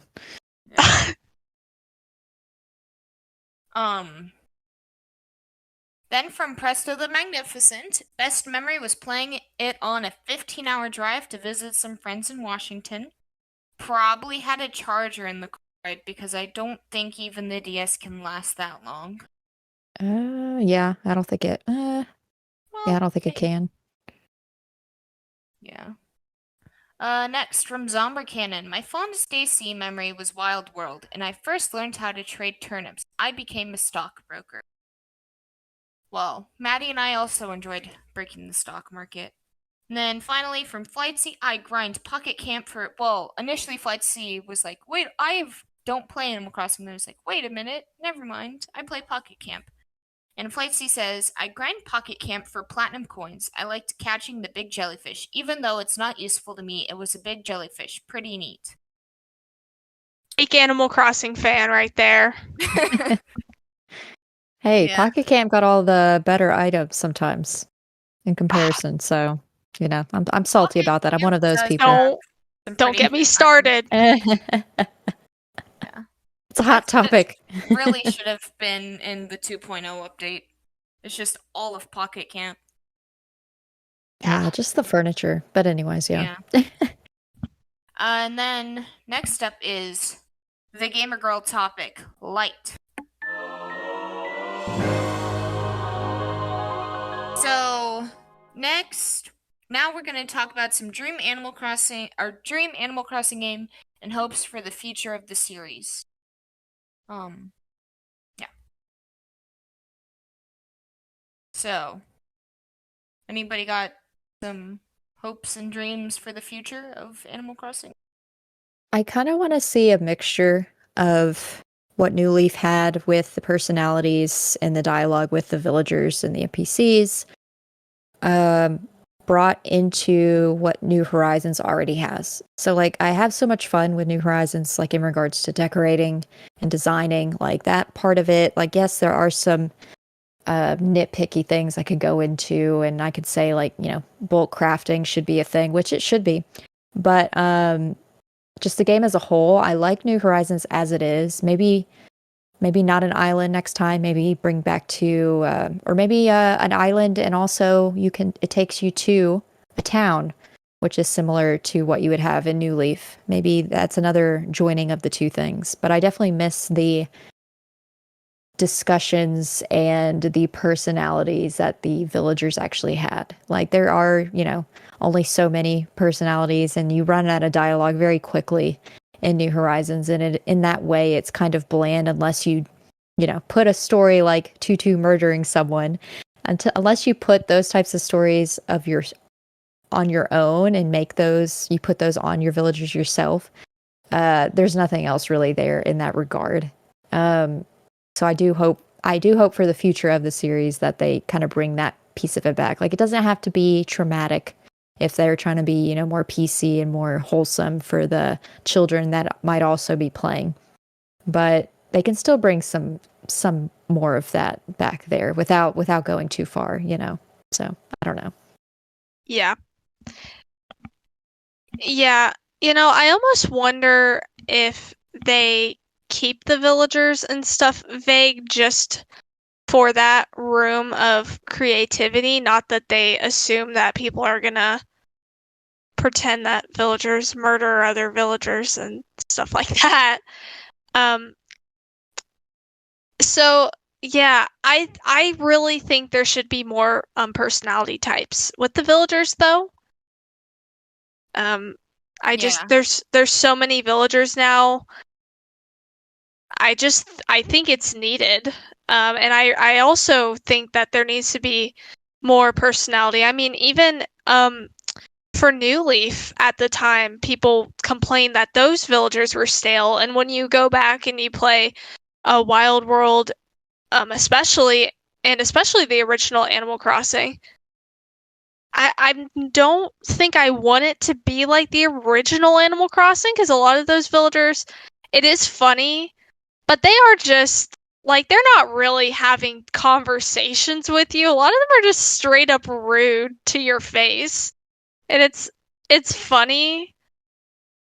And it's personality, but it's like, I want personality. I want I want mean villagers, but I also just kind of want everything. Everything needs to be better with the villagers. I mean, at the end of the day, Yeah.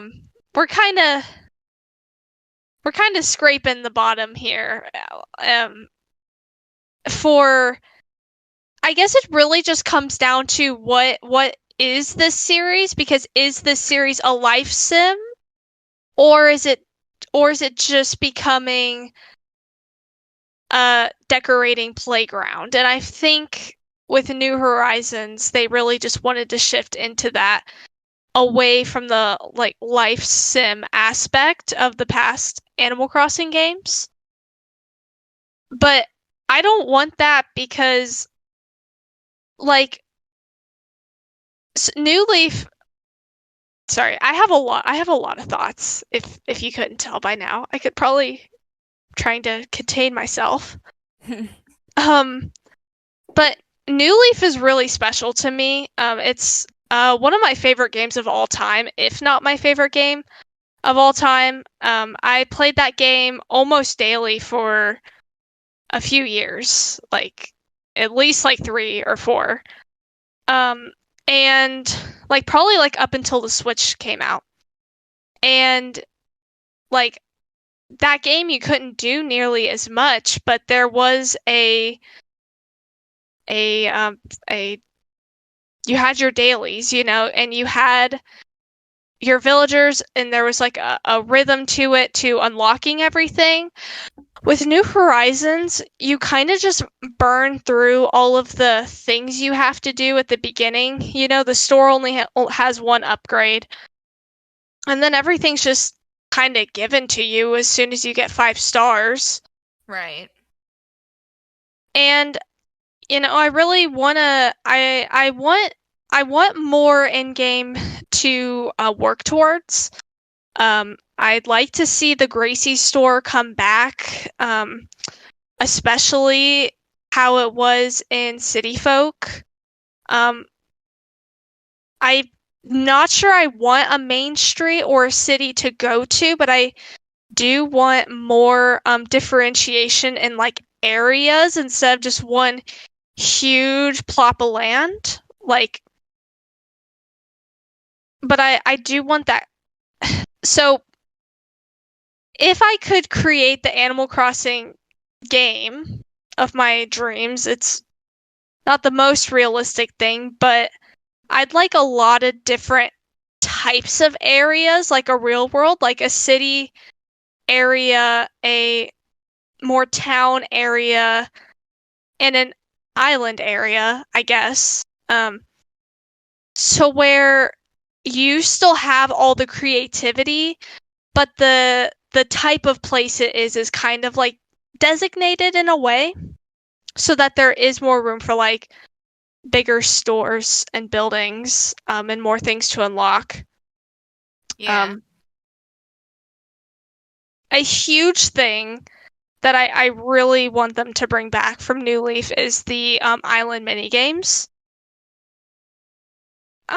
I was genuinely shocked that they didn't in the 2.0 update for how much they did do, because probably a good majority of my time in New Leaf was spent on the island. I would just like, I had a couple friends that had New Leaf, but besides that, like I would play the mini games with them. I'd play with random people online, like whoever there was. I was playing those mini games.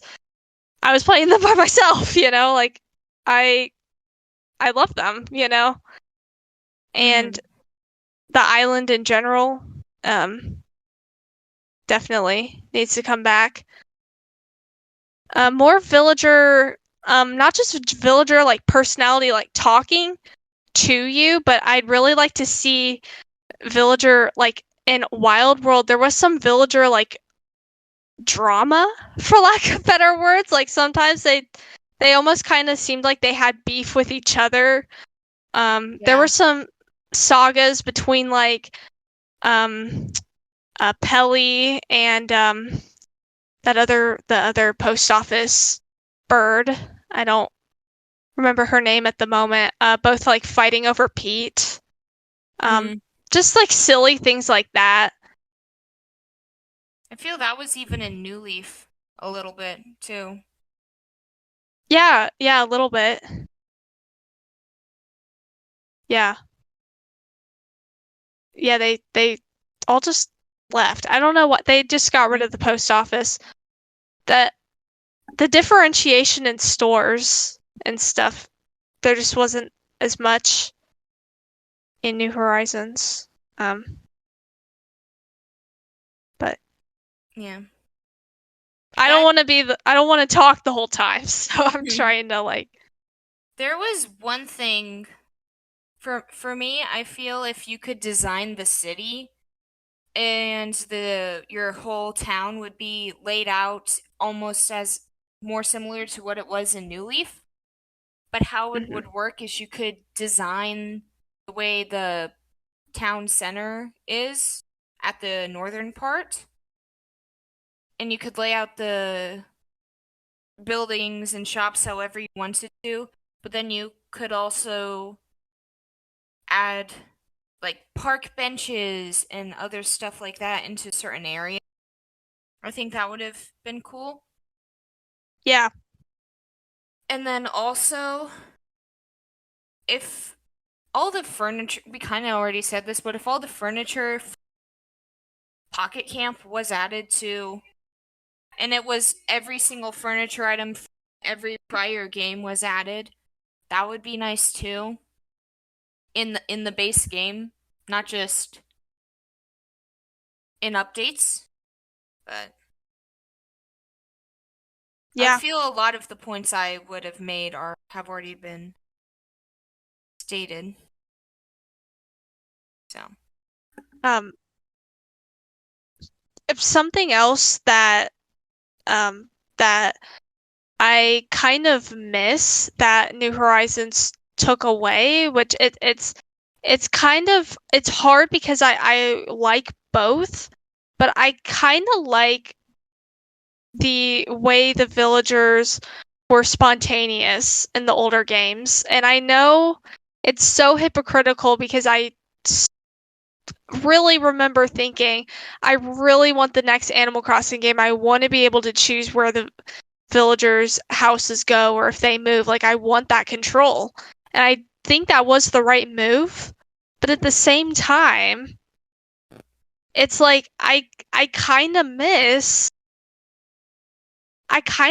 a random aspect to the game. Like, and maybe it's not, maybe villagers isn't the right answer, but I want some things to happen that are not 100% in my control. Like, I don't want to feel like I'm an actual like supernatural, like have all the control in the world over every single thing that happens, because that's not how a life sim game works.